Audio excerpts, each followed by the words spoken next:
Hello and welcome to the stream. We are live. I am here tonight with both Mark and Ben. If you don't know, Mark helps with a lot of the scripts and writing the scripts and doing the research, and Ben is the one who you probably would recognize more. He's the one who actually voices the videos, and then I'm the actual person who makes the videos. So the whole team is here tonight, and you might be being joined by one more person who only longtime viewers of the channel will really recognize. And yeah, welcome to the stream. Okay, guys, I need you to say something so I can make sure the audio is coming through.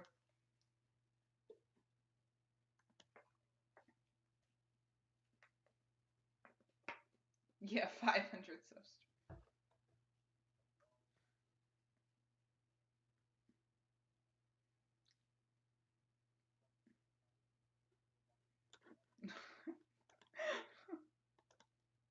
Wake Will up. Joe Biden wake up? Sorry, your audio actually was muted, so now they can hear you. Lock volume. There we go. They can't.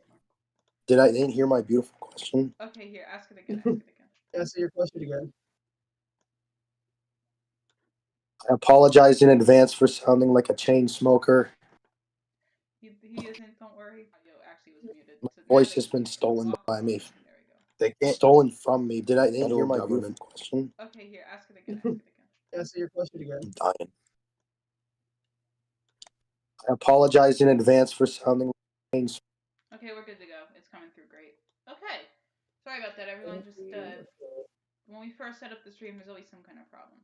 So tonight, we will be simulcasting the debate live, just like everyone else. Won't switch over to that screen quite yet, but let's get up this screen. Get rid of that. Get rid of that. Bring this up. There we go. So live debate coverage. So there's been quite a few things that we've been wanting to discuss regarding debate. The first being, and we did bring it up a bit in our 2016 through 2020 video, but it was that Biden really understood how Trump debates and understood how to get around it essentially. And this was something that was very important when going into the 2024 debates because he again was practicing for what he claimed to be 7 days. He had pretty much disappeared off the face of the earth at Camp David, and no one really knows what Trump's been doing. So it'll be very interesting. And what do you guys think? Well, I think first and foremost, the biggest mistake anyone can make is underestimating Joe Biden, because I just got a feeling he's coming out tonight in full force. Full force. So keep an eye on that. All right. Joe's coming out tonight. He's showing up. I guess I'm going. But I think what's going to happen, and this is my prediction, but I think Trump is going to win the first debate just because the incumbent president, doesn't typically do well. But since this is such a special debate, I can't really put my money on what's going to happen in this debate. I don't know where Trump is going to go. I don't know if he's going to get personal with Biden. I don't know if Biden's going to wake up. I don't know what's going to happen in this debate. Personally, I'm pretty excited for this. I am too. I'm a big fan of presidential Yeah. debates. A fun story I've always had my parents tell was when during the Mitt Romney Obama debate. It was whatever. I don't remember what the time was, but I guess it was like late because everyone had gotten to bed in my house, and I actually snuck into one of the bedrooms to watch it, like on the spare TV or whatever, and stayed up all night watching the debate. I mean, I was like 8 or something, 10. No, I was 10. So I guess for a 10-year-old, it was kind of late, but yeah. I like presidential Yeah. debates. Yeah, no, but I agree with that. I think Biden's going to suffer a big incumbent disadvantage this time around. Something he didn't really have last time. So it's important to note Trump's not necessarily on the outside either. So it's a very interesting situation here. Not really like anything we've seen before, at least in any of our lifetimes. So it's going to be interesting to see how it all folds out. It really will be. And we are 30 minutes away from the start of the debate. We're one away from 700 views on the Obamacare video. That's pretty fun. We have 0 viewers at the moment, but that's okay. They'll start trickling in. Not fake. We got at least one. Oh, we have one? That's See, fine. I I got some use the memes. power of clickbaiting by calling it live presidential debate, simulcast, and reaction. So hopefully people will start to come in. It wasn't scheduled till 8:45, but I wanted to get it going to make sure we didn't have any surprises with because historically we tend to have problems with debates not debates, with streams that we don't start early. So that's where we're at with that. It's all good. I got memes. You got memes? Okay. Don't worry, guys. Mark's got this. So I'm sending it to the Discord. Here we go. yeah, no, it's Is it exciting. sent? It's very exciting. Wait, what? Wake up, wake up, Joe Biden. I'm Joe Biden. I forgot this message. That's great. So I guess what we could actually do is we could look at some of the stuff. Mega moron praise.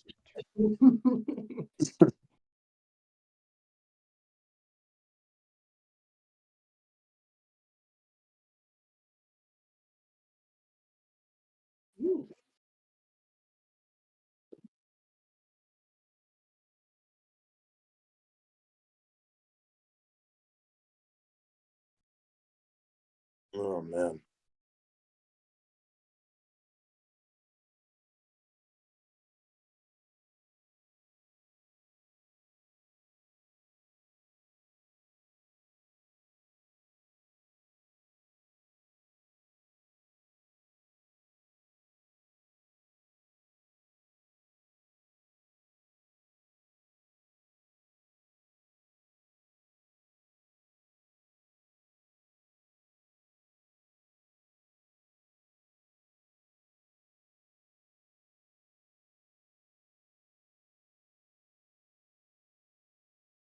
It's lower than Joe's. According to 538, it is. Lower than Joe's. I Oh think my it's lower than gosh. Dick Cheney's. My internet is taking a And Dick Cheney was not liked. She only has a 39% approval rating. And Man, that's I'm not higher swayed. than normal. I'm not swayed by all the talk that they're gonna replace Joe. Like so many people are saying they're gonna replace him, and 4 years later he's still here. No, I agree. I don't think he's going anywhere. So like, I mean, he might be like. Yeah, and it's also the same people who say that Taylor Swift is going to work with the so many DOJ and people the FBI to rig the election, and it's just no. Taylor Swift is the biggest psyop known to man. Yeah, and I think I get that Taylor Swift supports Joe Biden, but she's not going to single-handedly rig the election. Come on. And I think what a lot of people don't realize is overall that if Biden were to go, right, you would see a new candidate come up. I don't think we're in a position where Kamala Harris has enough merit as a candidate. Like no one's gonna be like it's her turn like they did with Clinton. If Biden's out, she's out. No, I think they'll send in like Greg Newsom or not Greg Newsom, Gavin Newsom. Yeah. Here, or Josh Shapiro. That he's gonna be like in the break room or something like that. Joe Biden's just gonna walk over to Gavin Newsom. He's just get a bottle of water from him. Gonna slap his hand. It's gonna be a tag team. So yeah, right. He's setting for a tag. It's gonna be WWE style. Yeah. Gavin Newsom comes onto the debate floor and debates Trump. Dude, could you? That's what I think is gonna happen. That's a power move. No, it really is. Joe Biden subs in Gavin Newsom, and Gavin Newsom wins the debate. And then Trump's starting to lose, right? And you just see in the corner of the screen, you see Mike Pence walk out, and it's like the dramatic anime where it's like, I thought you had finally given up on me, and Pence is like, I could never give up on a friend, and then you just see Pence, because Pence is pretty good at debates, just suddenly go ham. Donald Trump had promised that his vice presidential candidate would be at the debate. However, neither men realized that. That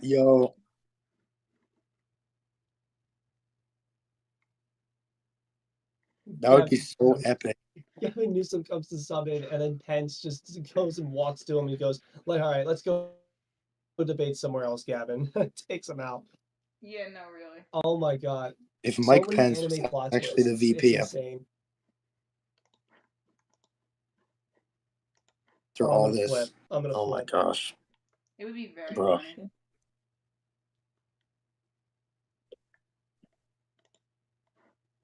Who do you think is going to be VP, Ben? Because me and Josh were talking about this in the last stream. Wait, what happened? Who do you think is going to be Trump's VP? Because apparently Trump has his VP selection in mind.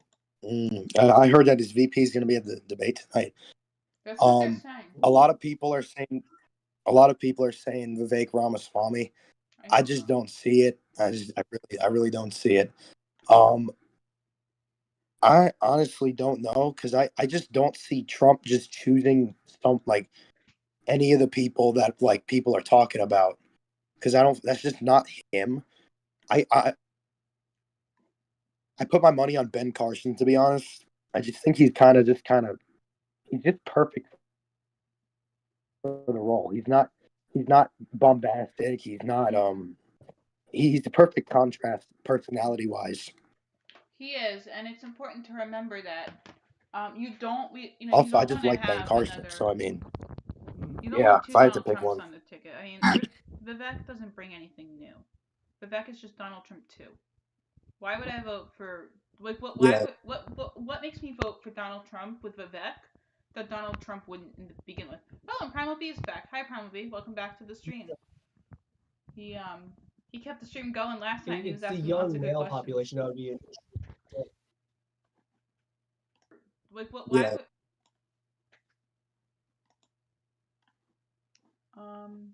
okay, Primal B. So that's like a 10 out of 10 profile picture right there, bro.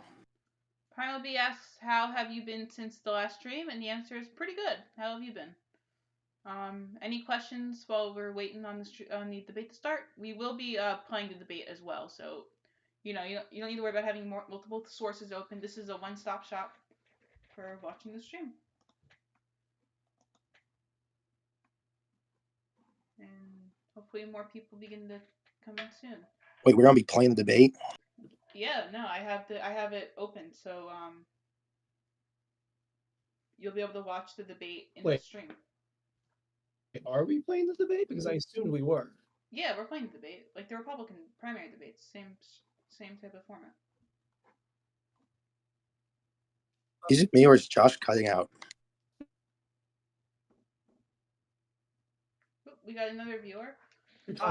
Josh is kind of cutting out. Am I cutting out? Josh, fix the mic. Oh no. I don't know if it's the mic or Discord. Here, let me stop sharing my screen. That's probably not helping anything. I didn't realize I was still doing that. Any better? Hello? Yeah, it's better. Okay. Josh, spam the link on Twitter. I'm going to. So welcome to the stream. Spam the link. If you're just joining now, you can watch the stream. Once they go live, you will be able to watch the stream, the debate, and our reactions all in one place. You don't need multiple. We're a one-stop shop, just like any other, I guess, news station would be. But the advantage to us over them is you get to hear what we have to say, because we're way better than CNN and Fox News. We're better. Oh, we're definitely better.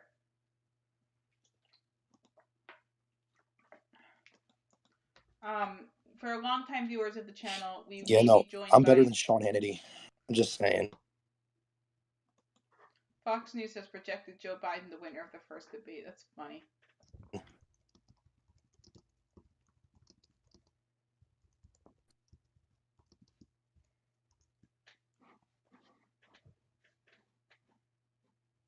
Oh, I think Josh is cutting out again. Yep. I'm not talking. Oh, womp. I wasn't it's talking. Jover. I was. This is election interference. I was tweeting out the thing. I wasn't even talking. Election interference. Oh my gosh.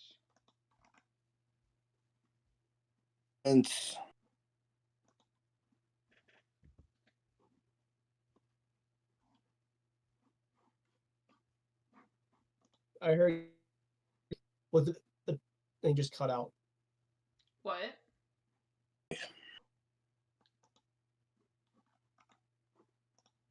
Hello. Hello. I had to restart the stream. Not the link or anything, but yeah. Nice. So let me see. Oh my gosh, we have 19 minutes. So transition. to fix everything now. This ain't good. Filters, Womp transform. womp. Mark, I swear to God. There we go. Good enough. Alright. Where is it? Where is the stupid text? Okay, there. No, wrong one. Okay.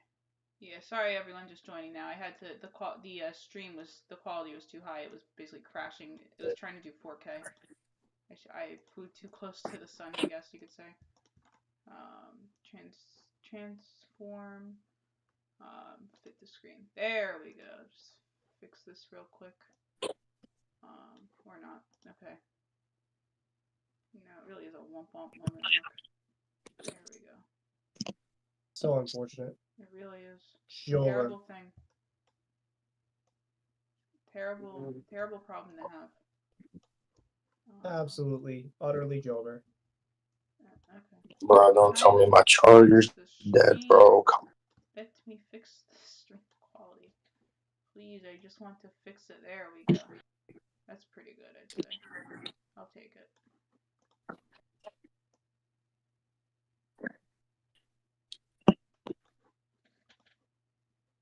Bro. I think that's okay. I can't honestly really. It's kind of hard to tell because the whole thing got screwed up. Control S. Okay. Sorry everyone joining. We're just technical difficulties of trying to get it all to be correct. There we go. Perfect. See, now this is why we started a half an hour before. Exactly. Before we embarrassed ourselves any more than we had to. Okay, good. We are good to go. Yes, we are back. Hopefully.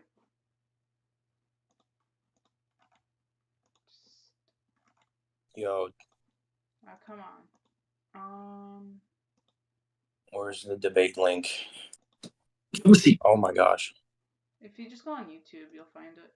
You know, I should put my headphones on. That's a good idea. That would be a very good idea. I concur. Better be working. Okay, the stream is on. We have 2 viewers, 3 viewers, something like that. Okay, good. We are good to go. Sorry about that, everyone. We are back. We were having slight technical difficulties due to a very bad signal, but we are good to go. If you're wondering, I am using the Fox News Simulcast only because they are not YouTube. I didn't want to use the YouTube one because streaming a YouTube video on YouTube just seemed stupid. So it didn't happen again. It's a it happens usually once the stream gets going, and then once it comes back, it comes back. It's the Wi-Fi card I installed isn't great, but I'm just waiting on Discord to reopen. Or I'm waiting on, I guess, Discord to close, maybe? I guess it was waiting on Discord to close. Okay, I'm now reopening Discord. Ugh, I am very sorry. But we are good to go and just in time because the stream should be live now. Okay, I'm now reopening. Okay, we got audio. We got Discord. Joining Discord. Can you please decide to exist? We have 14 minutes. We're good. My sometimes the Wi-Fi card, if too much is happening at once on my computer, just decides to kill itself. But once it comes back, so we're okay. Or it's not Jover anymore. Very sorry about that to everyone watching. That's because modern diets lack the superfoods our ancestors thrived on. No, I don't think our ancestors. It was, in fact, Jover. It's no longer Jover. Oh, here we go. We're good to go. We are back up. We have the video up and running. There we go. We're good to go. So again, if you're just joining now, welcome. We should be okay. Oh, hold on. We had almost 4 viewers before it crashed. My computer was embarrassed that this many people wanted to watch, apparently. It's fine. Alright, hopefully people will start joining now that we're good to go. I'm actually going to maybe change over, get rid of this. Why does CNN get the debate rights, bro? I don't know. They got it this time. They might not get it next time. I guess everyone gets. I think it's like everyone gets a turn or something. Like, why can't we just give it to like? I don't even know. I don't know why we had to give it to. who ask like real, genuine questions. I would love if they asked. I don't understand why. Like, we're in a different age. Came down that escalator. One of his signature issues was the issue of immigration, and he took a lot of heat. His presidency that the border is closed and the border is secure. And now at the last minute, he's saying, well, I fixed the border. And yet all of these... It is not working. It's so if you look in the early primary states, immigration kept showing up as the #1 issue. How big an issue will it be tonight? Well, it's become a national issue. I mean, you hear the saying that every state is now a border state, and there's some real truth to that, Sean. And of course, on the question of what kind of people are coming into this country. So welcome to the stream. If you haven't already joined, we are going to be simulcasting tonight's debate. We'll have live coverage, live reaction, in addition to everything else you would expect, I guess. Rapists and murderers and all the rest right now, we're just waiting on them to start. We have about 10 minutes. Today is it doesn't seem as mean today as it might have back then. That's where we're at. If you're... So it's one more reason, Sean, I think, why this is not Josh, an issue. fix your internet. Recover on, my internet's no matter working. what happens between now and election, happening more.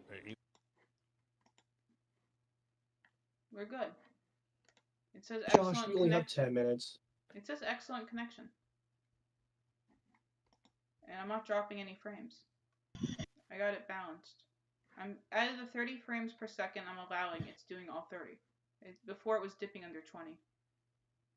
I figured out I got the settings fixed. So that's where we're at. Oh, and I think we have one more person who's joining us tonight. In the live reaction, he's muted, but he may join us soon, so I'll wait for him to introduce himself when he's ready. Okay.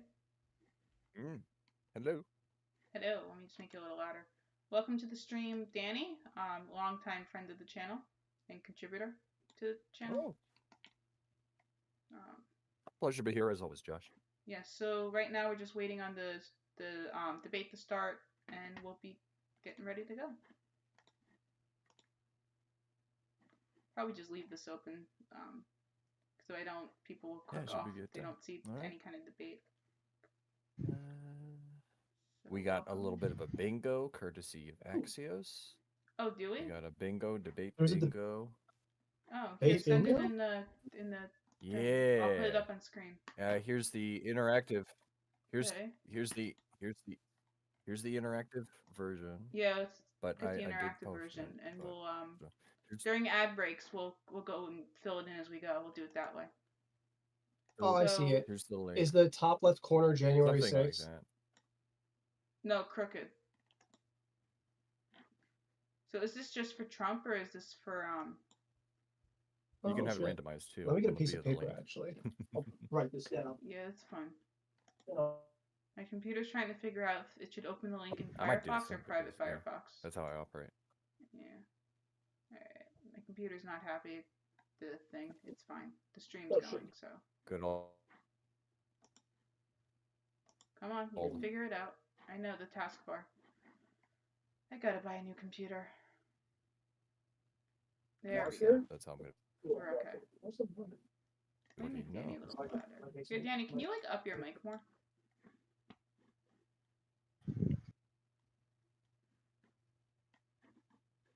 No, I don't want to update Flash Player. Just look it up on here. Axios. Debate bingo. Let's do it this way. Okay, so anyone following along, if you want to try doing debate bingo, we'll have that going. I'll put it in the chat for anyone who's watching in the stream who wants to do it. We will check in on that later. Just waiting on that to get going. We have 7 minutes. Danny, since you haven't had a chance to be in the stream yet, what are your predictions for tonight?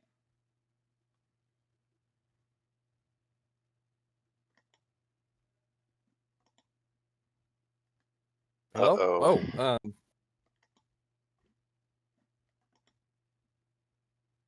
Danny? of it. What are my initial thoughts going in? Everyone will both candidates will both win and lose tonight. I think that's pretty fair.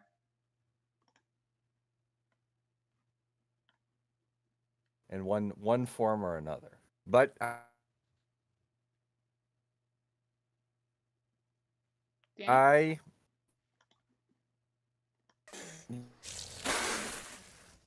don't really have any. Okay, fair enough. Dollars. So yeah, we are 5 minutes out. I guess my final prediction. I'm just here for. Okay. For maybe Fair your brain. enough. I'll see how it goes, and then I'll comment on it. That's fair. That is. Someone wrote, in the 2020 debate, I did a drinking game with water. Wanted to take a drink every time Biden or Trump does XYZ. Wound up drinking a 44-ounce, bottle of water an hour and a half. Good thing Taylor Swift wasn't on screen work. Bro. Yeah, that was my Super Bowl drinking game. Yeah, I remember. Decided to do a drinking game every time Taylor Swift came on screen. I had to take a drink. Safe to say I was pretty drunk. Big if true. So that's where we're at now. Oh.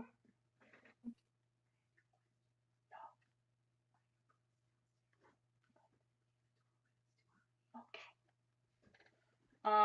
Sorry about that. Okay, I'm gonna turn the audio on for the stream so that they. Through his foundation, I was able to actually get on the mountain and ski with my family. I can't put into words what that meant. I got paid in the military. Yes, sir. Crazy fun stuff. And after my accident, I'm still that same guy when I was able to jump out of a. Is Josh still cutting out, or is helicopter no, at I'm 10,000 feet? I did. That's just you. I can hear you. And it's amazing how we have these houses where they can come over because they're in chairs too. Carpet and wheelchairs don't mix very well. Tunnels, towers. Josh, can you hear me? We got rid of all that. No. They redid my whole bathroom. That's Josh, respond. Josh, to make sure that we hear you. Going to do the Respond. upgrades, but a surprise to me was they paid off the entire Bruh. Danny, I don't think it's just They you. told me they're gonna pay off my mortgage. I cried. Please contribute $11 a month by visiting t2t.org now. This will look a little bit better. I teach honors economics This is sad. at high school. What's wrong? I was the chief nurse of a field hospital in Desert I'm just Storm. adjusting this. One thing I learned being a I would. firefighter is Oh, they- plan ahead. Are you guys not hearing me? I do have them. Heard him a little bit. Hello? Okay. That promise of retirement, that security that Hello? coming in the future. Makes Hello. it There he possible to be is. present as best Okay, I as think you it's can just be you for guys everybody. gotta up your and mics for have the me. freedom to pay it forward. Because I You hear gotta myself on the streams. Josh, you're the one who keeps cutting out. I don't understand why we have to up our mics, and that's Oh, I also don't know. your. I'm not. No one's cutting out for me. And I've barely been talking. There's some new players in town, and they brought the plague. Well, I don't know. Why are you back? Because I missed you. When I act, I do so with purpose. Got my attention? You don't want that? Figured out as we go. Welcome to Kingston.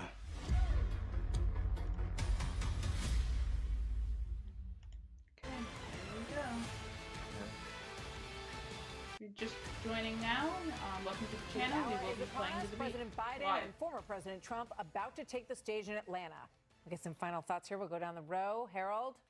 No audience, I think, allows for Yeah, a I more think that's interesting sustained that and there's no serious audience. debate about real issues. Did you guys hear about that? The lack of And the an winner audience? in that will be the people, because we'll get an opportunity to see it. So I'm looking forward. Dana. This is the first time that people will be able to hear a little bit more than one-word answers from Joe Biden, who just shouts yes, no to the press corps when they walk by. The other thing, there's an elephant in the room, and it is the Vice President of the United States. And you can bet that President Trump will bring her up, and that a lot of voters are listening to find out. Anyway, what he's what are gonna you say guys' about thoughts that. on the lack of an audience? real quick? I've retired from making bold predictions. Okay, I have my bingo. I will be saying that nothing will change. You are hearing me, right? I will be saying that the polling will stay the same. The race is locked in. People understand their economic situation. Not much Joe Biden can say that's going to change how people feel about this country right now. That sounds like a prediction. It's not bold, though. Brett. Well, I think there's a lot of pressure on the moderators and on CNN. I mean, they've landed this debate. They're clearly happy to have it. They've been struggling with audience ratings for years now. But now they've ended up in a situation where it's going to be everywhere. Everybody will have it. And I think the stakes are very high for CNN. And if they were to finish third tonight, as they've among the cable channels, the way they have on so many other occasions, it would be a major embarrassment for them, especially if it was thought that they were unfair. So I think they cannot afford to be. They're going to try very hard to be fair in there. And Kelly, you can watch it here live, and we're going to watch the whole thing. There'll be a couple of commercial breaks, but a lot of this will be digested virally in clips on Instagram, on YouTube, TikTok on social dangerous, media. yes. Dangerous for either candidate, how they literally spin what happened, what we didn't see with our own two eyes. Best polling week so far for Donald Trump. There was one national poll in all of 2020, Emerson in February 2020, that had him leading Joe Biden. Now he's beating him among likely voters, among independents. In the mainstream media's polls, all those outlets, Brett and Martha, that don't want Trump to win, their polls consistently show him ahead. Why is it relevant? Hello. Because I think that Joe Biden will make a mistake tonight if he goes in and tries to fight Donald Trump on personality. He's got to beat him on policy to have any chance of closing the gap on everybody's polling in the 7 swing states and nationally that shows Trump with these tremendous advantages. That plus Nate Silver saying 66% chance of Trump winning. That can all change, but it's headwinds. And if you try to battle Trump on his personality, you run into a buzzsaw. Biden's got to go after him on policy. I just don't know how he does it. Josh, you keep disconnecting. Think about how much has transpired in the 4 years since the first presidential debate. We were in that Well, room. here we go. It was in the heat of COVID. And so much has changed in our country since then on every single issue in this country. That's okay. in the world. Yeah, one This thing is a hasn't moment. changed. The same two I people. hear up you there. guys fine, so That's you right. can talk more. We'll just all talk. Stunning. It's going to be a Josh, stunning Yeah, moment. Josh, does look can at you, time. We're Josh, good. It We're is good time hands. debate for me. to look live Can I in what? Atlanta. Sure. It's go time in Atlanta. President Biden and former President Donald Trump about to hit the debate stage. It is their first face-off, as we mentioned. that might Josh, help can you things. stream the and a debate pivotal for me? moment in the On race for the Discord, presidency. Josh, no, respond. it'll I crash. asked So you a we are going to question. watch It's this on YouTube. entire thing together, all of us here on the panel, and Sean Here, I'll send you Hannity the link. in On Atlanta, and YouTube. you can stay with Yeah. us from the beginning to the end on Fox News Channel. Then afterwards, we'll have the Well, I don't post-debate analysis. want my audio. And Sean will take over at 11 o'clock Eastern. I And, it's can't going to be fascinating to watch stream this. here And, when you people can are just sad. I can't sort of stream hear it on their, Discord their because hearts my internet can't palpitating handle probably It just on would be both nice. sides of the stage at this point.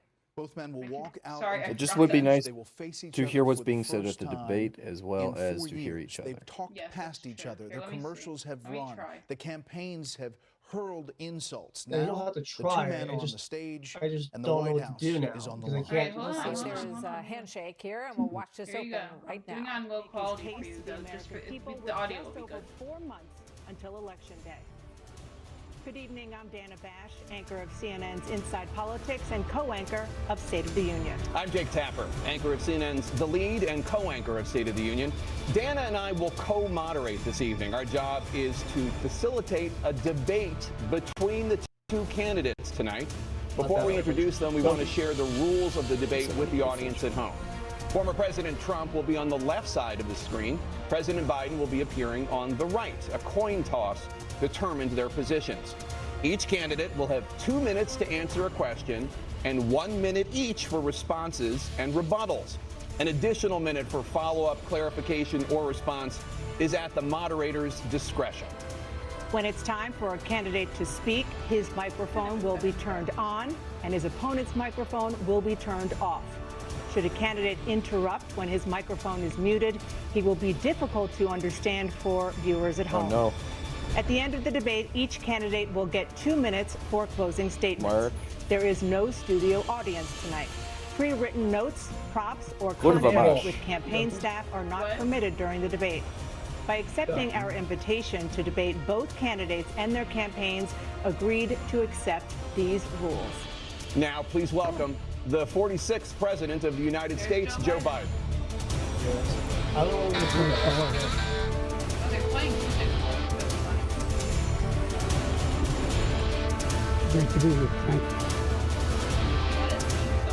And please welcome the 45th President of the United States, Donald Trump. There's Donald Trump. Will they take him? That is the question. Gentlemen, thanks so much for being here. Let's begin the debate, and let's start with no. the issue that voters consistently say is their top concern, the economy.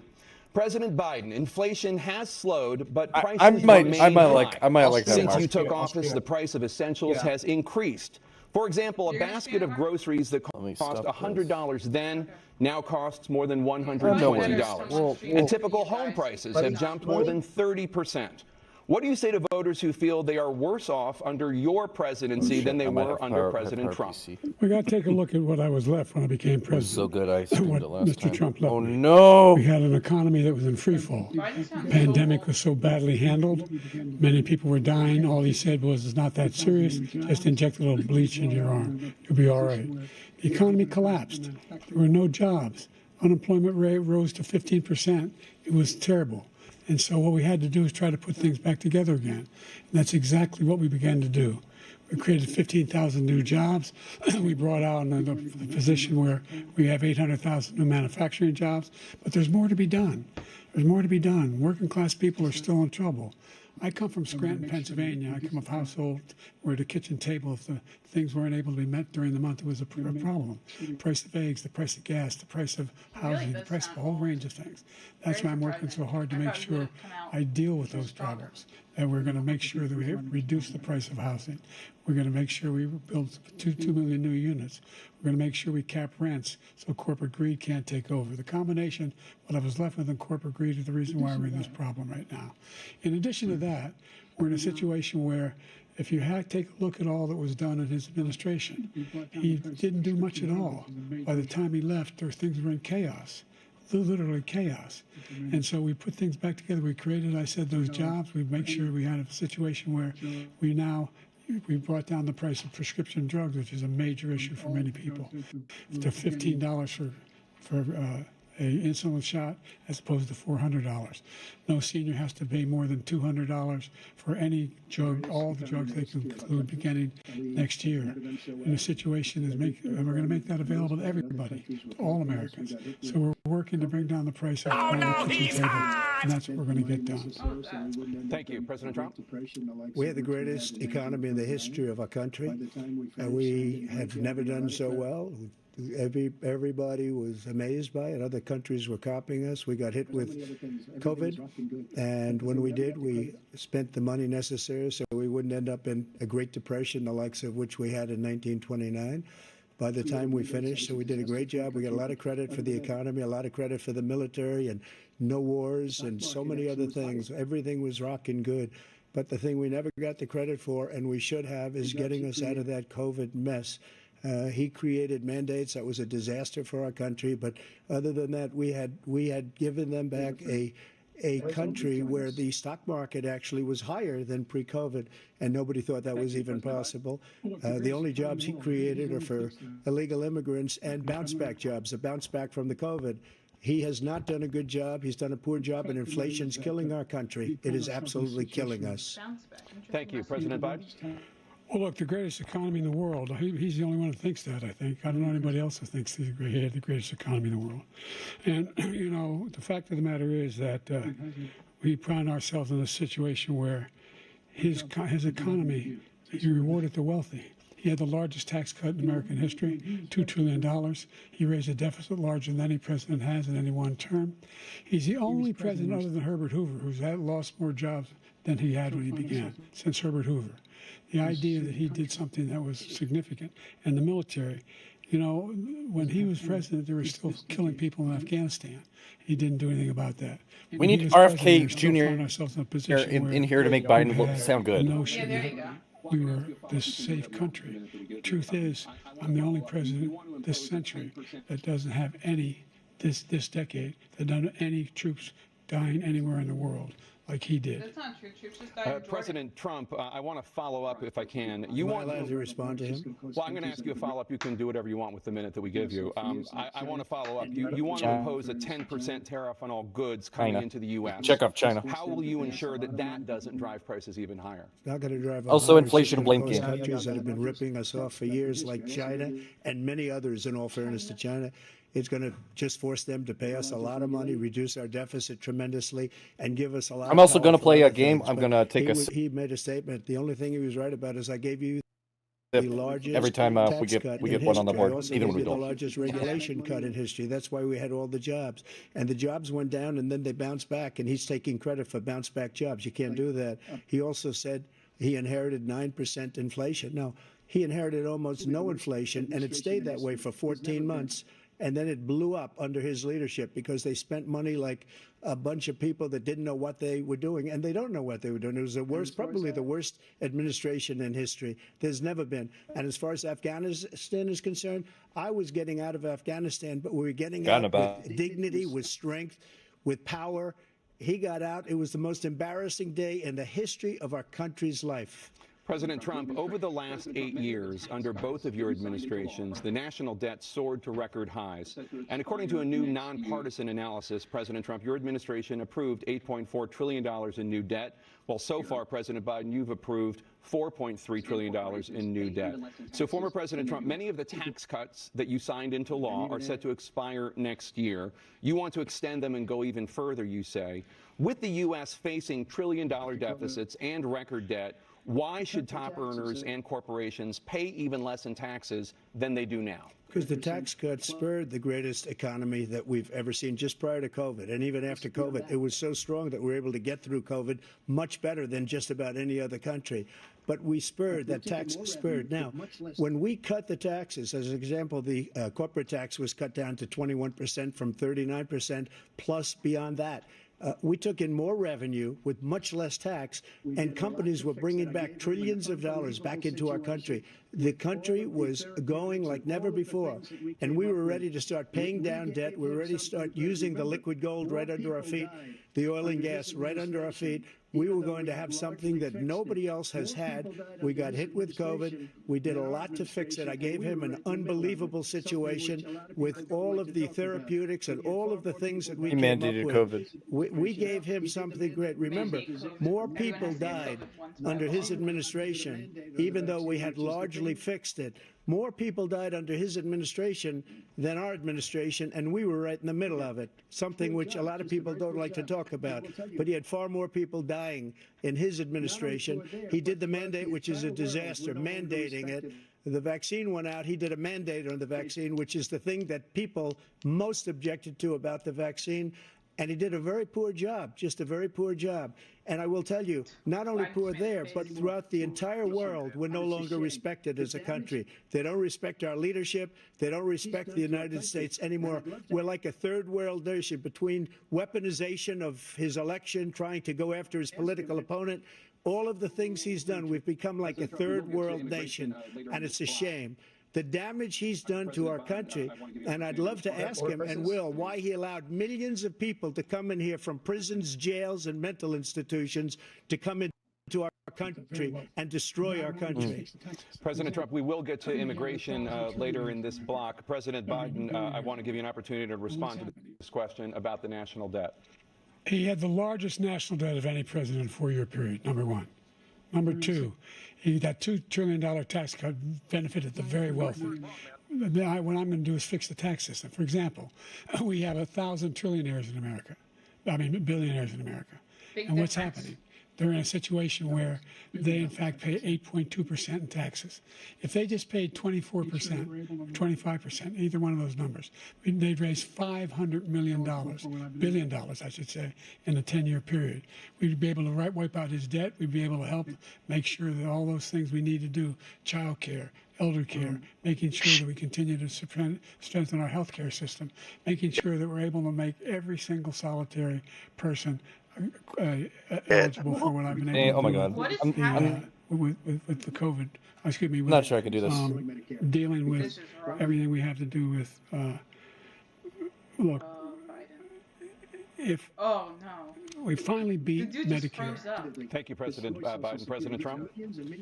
Well, he's right. He did beat Medicare. He beat it to death, and he's destroying Medicare because All of these people are coming in. They're putting them on Medicare. They're putting them on Social Security. They're going to destroy Social Security. This man is going to single-handedly destroy Social Security. These millions and millions of people coming in, they're trying to put them on Social Security. He will wipe out Social Security. He will wipe out Medicare. So he was right in the way he finished that sentence. And it's a shame. What's happened to our country in the last 4 years is not to be believed. Foreign countries, I'm friends with a lot of people, they cannot believe what happened to the United States of America. We're no longer respected. They don't like us. We give them everything they want, and they think we're stupid. They think we're very stupid people. What we're doing for other countries, and they do nothing for us. What this man has done is absolutely criminal. Thank you, President Trump. Dana? This is the first presidential election since the Supreme Court overturned Roe v. Wade. This morning, the court ruled on yet another abortion case, temporarily allowing emergency abortions to continue in Idaho, despite that state's restrictive ban. Former President Trump, you take credit for the decision to overturn Roe v. Wade, which returned the issue of abortion to the states. Correct. However, the federal government still plays a role in whether or not women have access to abortion pills. They're used in about 2/3 of all abortions. As president, would you block abortion medication? First of all, the Supreme Court just approved the abortion pill, and I agree with their decision to have done that, and I will not block it. And if you look at this whole question that you're asking, complex but not really complex. 51 years ago, you had Roe v. Wade, and everybody wanted to get it back to the states. Everybody, without exception. Democrats, Republicans, liberals, conservatives. Everybody wanted it back. Religious leaders. And what I did is I put 3 great Supreme Court justices on the court, and they happened to vote in favor of killing Roe v. Wade and moving it back to the states. This is something that everybody wanted. Now, 10 years ago or so, they started talking about how many weeks and how many this, getting into other things. But every legal scholar throughout the world, the most respected, wanted it brought back to the states. I did that. Now the states are working it out. If you look at Ohio, it was a decision that was, an end result that was a little bit more liberal than you would have thought. Kansas, I would say the same thing. Texas is different. Florida is different. But they're all making their own decisions right now. And right now, the states control it. That's the vote of the people. Like Ronald Reagan, I believe in the exceptions. I am a person that believes. And frankly, I think it's important to believe in the exceptions. Some people, you have to follow your heart. Some people don't believe in that. But I believe in the exceptions for rape, incest, and the life of the mother. I think it's very important. Some people don't. Follow your heart. But you have to get elected also. And because that has to do with other things. You got to get elected. The problem they have is they're radical because they will take the life of a child in the 8th month, the 9th month, and even after birth. After birth, if you look at the former governor of Virginia, he was willing to do this. He said, we'll put the baby aside and we'll determine what we do with the baby, meaning we'll kill the baby. What happened is we brought it back to the states, and the country is now coming together on this issue. It's been a great thing. Thank you. President Biden? It's been a terrible thing, what you've done. The fact is that the vast majority of constitutional scholars supported Roe when it was decided, supported Roe. And that's this idea that they're all against it is just ridiculous. And this is the guy who says the state should be able to have it. We're in a state where in 6 weeks, you don't even know whether you're pregnant or not, but you cannot see a doctor, and have him decide on what your circumstances are, whether you need help. The idea that states are able to do this is a little like saying we're going to turn civil rights back to the states. Let each state have a different rule. Look, there's so many young women who have been, including a young woman who just was murdered, and he went to the funeral. The idea that she was murdered by an immigrant coming in, they talk about that. But here's the deal. There's a lot of young women who are being raped by their in-laws, by their spouses, brothers and sisters, it's just ridiculous, and they can do nothing about it. And they try to arrest them when they cross state lines. Thank you. There have been many young women murdered by the same people he allows to come across our border. We have a border that's the most dangerous place anywhere in the world, considered the most dangerous place anywhere in the world. And he opened it up, and these killers are coming into our country, and they are raping and killing women. and it's a terrible thing. As far as the abortion is concerned, it is now back with the states. The states are voting. In many cases, it's frankly a very liberal decision. In many cases, it's the opposite. But they're voting, and it's bringing it back to the vote of the people, which is what everybody wanted, including the founders, if they knew about this issue, which frankly they didn't. But they would have. Everybody wanted brought back. Ronald Reagan wanted it brought back. He wasn't able to get it. Everybody wanted it brought back, and many presidents had tried to get it back. I was the one to do it. And again, this gives it the vote of the people, and that's where they wanted it. Every legal scholar wanted it that way. Staying on the topic of abortion, President Biden, 7 states, I'll let you do that. This is the same topic. 7 states have no legal restrictions on how far into a pregnancy a woman can obtain an abortion. Do you support any legal limits on how late a woman should be able to terminate a pregnancy? I support Roe v. Wade, which had 3 trimesters. The first time is between the woman and the doctor. Second time is between the doctor and an extreme situation. The third time is between the doctor, between the woman and the state. The idea that the politicians, that the founders wanted the politicians to be the ones making decisions about women's health is ridiculous. That's the last. No politician should be making that decision. A doctor should be making those decisions. That's how it should be run. That's what you're going to do. And if I'm elected, I'm going to restore Roe v. Wade.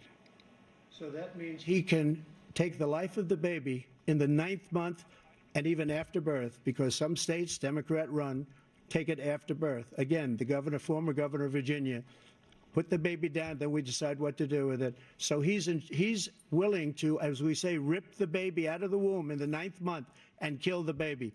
Nobody wants that to happen, Democrat or Republican. Nobody wants it to happen. That is simply not true. The Roe v. Wade does not provide for that. That's not the circumstance. Only if a woman's life is in danger, she's going to die. That's the only circumstance in which that can happen. But we are not for late-term abortion, period. Period, period. Under Roe v. Wade, you have late-term abortion. You can do whatever you want, depending on the state. You can do whatever you want. We don't think that's a good thing. We think it's a radical thing. We think the Democrats are the radicals, not the Republicans. For 51 years, that was the law. 51 years, constitutional scholarship said it was the right way to go. 51 years, and it was taken away because this guy put very conservative members on the Supreme Court. He takes credit for taking it away. What's he going to do? What's he going to do, in fact, if the MAGA Republicans, he gets elected, and the MAGA Republicans control the Congress, and they pass a universal ban on abortion, period, across the board at 6 weeks or 7 or 8 or 10 weeks, something very, very conservative. Is he going to sign that bill? I'll veto it. He'll sign it. Thank you. Let's turn now to the issue of immigration and border security. President Biden, a record number of migrants have illegally crossed the southern border on your watch. Overwhelming border states and overburdening cities such as New York and Chicago, and in some cases causing real safety and security concerns. Given that, why should voters trust you to solve this crisis? Because we worked very hard to get a bipartisan agreement that not only changed all of that, it made sure that we are in a situation where you had no circumstance where they could come across the border with the number of border police there are now. We significantly increased the number of asylum officers. By the way, the Border Patrol endorsed my position. In addition to that, we found ourselves in a situation where when he was president, he was separating babies from their mothers, putting them in cages, making sure the families were separated. That's not the right way to go. What I've done since I've changed the law, what's happened? I've changed it in a way that now you're in a situation where there are 40% fewer people coming across the border illegally. That's better than when he left office. And I'm going to continue to move until we get the total ban on the total initiative relative to what we're going to do with more Border Patrol and more asylum officers. President Trump? I really don't know what he said at the end of that sentence. I don't think he knows what he said either. Look, we had the safest border in the history of our country. The border, all he had to do was leave it. All he had to do was leave it. He decided to open up our border, open up our country to people that are from prisons, people that are from mental institutions, insane asylum, terrorists. We have the largest number of terrorists coming into our country right now, all terrorists, all over the world, not just in South America, all over the world. They come from the Middle East, everywhere. All over the world, they're pouring in. And this guy just left it open. And he didn't need legislation because I didn't have legislation. I said, close the border. We had the safest border in history. In that final couple of months of my presidency, we had, according to Border Patrol, who is great, and by the way, who endorsed me for president, but I won't say that. All right, border They endorsed crisis. me I'm for checking it out. president. Here we go. Brandon, just speak to him. But look, we had the safest border in history. Now we have the worst border in history. There's never been anything like it. And people are dying all over the place, including the people that are coming up. What? No, just The only terrorist who's done anything across the border. trying to understand what he's is one referring who to. Came along Because and I'm in- killed three under his administration, killed an Next Al-Qaeda person come in and his administration, killed three American soldiers. Killed three American soldiers. That's the only terrorist that's there. I'm not saying that no terrorists Okay, ever got through. but Joe the really idea should have- They're emptying their prisons. We're welcoming these people. That's simply not true. There's no Raided his son's Support medical what he said. cabinet. Once again, 7 he's days exaggerating. Yeah, he's we all, lying. the crap would have President helped. Trump, staying on the topic of immigration, you've said that you're going to carry out, quote, the largest domestic deportation operation in American history, unquote. Does that mean that you will deport every undocumented immigrant in America, including those who have jobs, including those whose spouses are citizens, and including those who have lived here for decades? And if so, how will you do it? Just 1 second. He said we killed 3 people.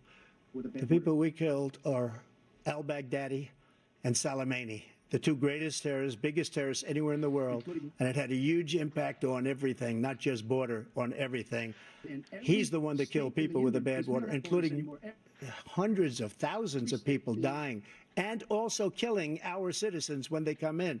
We are living right now in a rat's nest. They're killing our people in New York, in California, in every state in the union because we don't have borders anymore. Every state is now a border. And because of his ridiculous, insane, and very stupid policies, people are coming in and they're killing our citizens at a level that we've never seen. We call it migrant crime. I call it Biden migrant crime. They're killing our citizens at a level that we've never seen before. And you're reading it like these 3 incredible young girls over the last few days. One of them, I just spoke to the mother, and they just had the funeral for this girl, 12 years old. This is horrible what's taken place. What's taken place in our country, we're literally an uncivilized country now. He doesn't want it to be. He just doesn't know. He opened the borders. Nobody's ever seen anything like. And we have to get a lot of these people out, and we have to get them out fast because they're going to destroy our country. Just take a look at where they're living. They're living in luxury hotels in New York City and other places. Our veterans are on the street. They're dying because he doesn't care about our veterans. He doesn't care. He doesn't like the military at all, and he doesn't care about our veterans. Nobody been worse. I had the highest approval rating for veterans taking care of the VA. He has the worst. He's gotten rid of all the things that I approved, choice that I got through Congress, all of the different things I approved, they abandoned. We had by far the highest, and now it's down in less than half because he's done all these great things that we did, and I think he did it just because I approved it, which is crazy. But he has killed so many people at our border by allowing all of these people to come in. And it's a very sad day in America. President Biden, you have the mic. Every single thing he said is a lie. Every single one. For example, veterans are a hell of a lot better off since I passed the PACT Act. 1 million of them now have insurance, and their families have it. Their families have it because what happened, whether it was Agent Orange or burn pits, they're all being covered now. And his group opposed that. We're also in a situation where we have great respect for veterans. My son spent a year in Iraq, living right next to one of those burn pits, came back with stage 4 glioblastoma. I was recently in France for D-Day, and I spoke all about those heroes that died. I went to the World War I cemetery he refused to go to. He was standing with his 4-star general, and he told me, he said, I don't want to go in there because they're a bunch of losers and suckers. My son was not a loser, was not a sucker. You're the sucker. You're the loser. President Trump? First of all, that was a made-up quote, suckers and losers. They made it up. It was in a third-rate magazine that's failing, like many of these magazines. He made that up. He put it in commercials. We've notified him. We had 19 people that said I didn't say it. And think of this. Who would say I'm at a cemetery or I'm talking about our veterans? Because nobody's taken better care. I'm so glad this came up, and he brought it up. There's nobody that's taken better care of our soldiers than I have. To think that I would, in front of generals and others, say suckers and losers. We have 19 people that said It was never said by me. It was made up by him, just like Russia was made up, just like the 51 intelligence agents are made up, just like the new thing with the 16 economists are talking. It's the same thing. 51 intelligence agents said that the laptop was Russia disinformation. It wasn't. That came from his son, Hunter. It wasn't Russia disinformation. He made up the suckers and losers, so he should apologize to me right now. A 4-star general standing to your side who was on your staff who said you said it, period. That's number one. And number two, the idea that I have to apologize to you for anything along the line. We've done more for veterans than any president has in American history. And they now are in their family. The only sacred obligation we have as a country is to care for our veterans when they come home and their families and equip them when they go to war. That's what we're doing. That's what the VA is doing now. They're doing more for veterans than ever before in our history. All right, thank you so much. Let's move to the topic of foreign policy. I want to begin with Russia's war against Ukraine, which is now in its third year. Former President Trump, Russian President Vladimir Putin says he'll only end this war if Russia keeps the Ukrainian territory it has already claimed and Ukraine abandons its bid to join NATO. Are Putin's terms acceptable to you? First of all, our veterans and our soldiers can't stand this guy. They can't stand him. They think he's the worst commander-in-chief, if that's what you call him, that we've ever had. They can't stand him. So let's get that straight. And they like me more than just about any of them. And that's based on every single bit of information. As far as Russia and Ukraine, if we had a real president, the president that knew, that was respected by Putin, he would have never invaded Ukraine. A lot of people are dead right now, much more than people know. You know, they talk about numbers. You can double those numbers, maybe triple those numbers. He did nothing to stop it. In fact, I think he encouraged Russia from going in. I'll tell you what happened. He was so bad with Afghanistan. It was such a horrible embarrassment, most embarrassing moment in the history of our country, that when Putin watched that and he saw the incompetence, that he should have fired those generals, like I fired the one that you mentioned.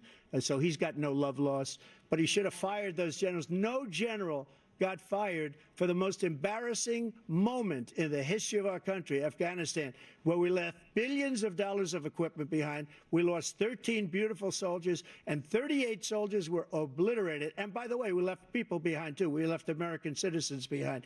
When Putin saw that, he said, you know what? I think we're going to go in and maybe take this was his dream. I talked to him about it, his dream. The difference is he never would have invaded Ukraine, never. Just like Israel would have never been invaded in a million years by Hamas. You know why? Because Iran was broke with me. I wouldn't let anybody do business with them. They ran out of money. They were broke. They had no money for Hamas. They had no money for anything, no money for terror. That's why you had no terror at all during my administration. This place, the whole world is blowing up under him. President Biden? I've never heard so much malarkey in my whole life. Look, the fact of the matter is that we're in a situation where, let's take the last point first. Iran attacked American troops, caused brain damage for a number of these troops, and he did nothing about it. Recently, not when he was president. They attacked. He said they're just having headaches. That's all it is. He didn't do a thing when the attack took place, number one.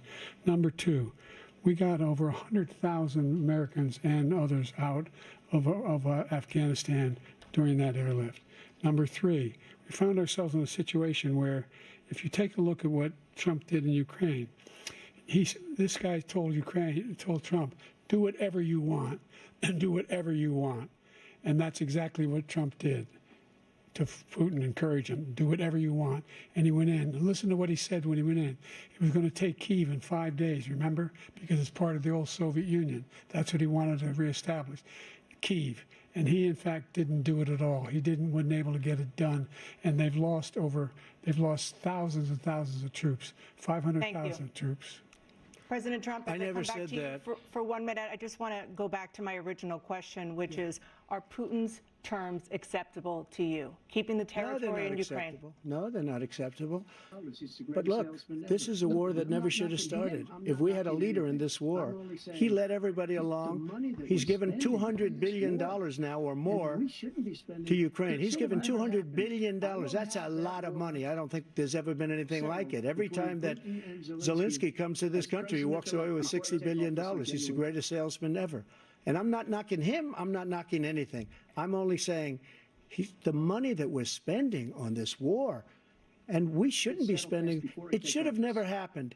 I will have that war settled between Putin and Zelensky as president-elect before I take office on January 20th. I'll have that war settled.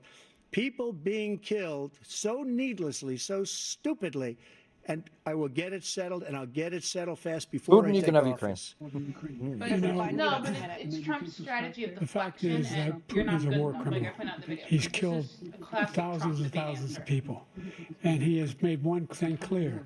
He wants to reestablish what was part of the Soviet Empire, not just a piece. He wants all of Ukraine. That's what he wants. And then you think he'll stop there? Do you think he'll stop when if he takes Ukraine? What do you think happens to Poland? What do you think of Belarus? What do you think happens to those NATO countries?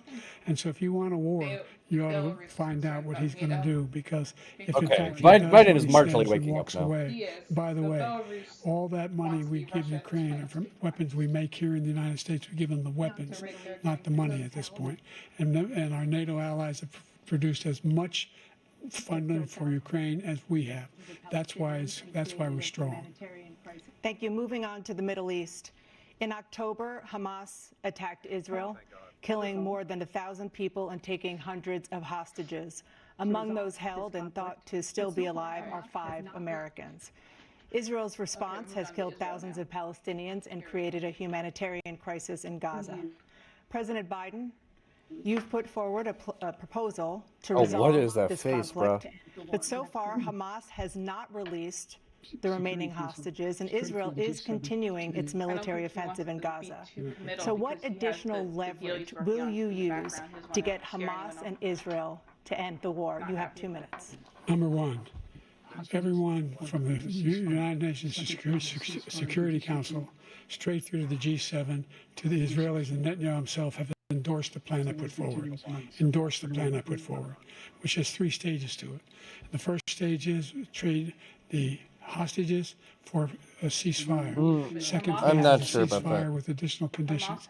The third phase is the end of the war. The only one who wants the war to continue is Hamas. Number one, they're the only ones standing out. We're still pushing hard to get them to accept. In the meantime, what's happened? In Israel, we're finding that the only thing I've denied Israel was 2,000-pound bombs. They don't work very well in populated areas. They kill a lot of innocent people. We're providing Israel with all the weapons they need. And when and it was really funny I'm the guy that organized the world against Iran. Yeah, it was really what was going on behind the scenes. Intercontinental ballistic missile attack on Israel. No one was hurt. No one Israeli was accidentally killed, and it stopped. We saved Israel. We are the biggest producer of support for Israel of anyone in the world. And so there are 2 different things. Hamas cannot be allowed to be continued. We continue to send our experts and our intelligence people as to how they can get Hamas like we did bin Laden. You don't have to do it. And by the way, they've been greatly weakened, Hamas, greatly weakened, and they should be. They should be eliminated. But you've got to be careful for using certain weapons among population centers. Just going back to Ukraine for 1 second. We have an ocean separating us. The European nations together have spent $100 billion, or maybe more than that, less than us. Why doesn't he call them and say, you got to put up your money like I did with NATO? I got them to put up hundreds of billions of dollars. The Secretary General of NATO said Trump did the most incredible job I've ever seen. They wouldn't have any. They were going out of business. We were spending almost 100% of the money was paid by us. He didn't do that. He's getting all. You got to ask these people to put up the money. We're over $100 billion more spent, and it has a bigger impact on them because of location, because we have an ocean in between. You got to ask them. As far as Israel, and Hamas. Israel's the one that wants to go. He said the Whoa. only one who wants to keep going Brown is face. Hamas. Actually, Israel is the one, and you should let him go and let him finish the job. He doesn't want to do it. He's become like a Palestinian, but they don't like him because he's a very bad Palestinian. He's a weak one.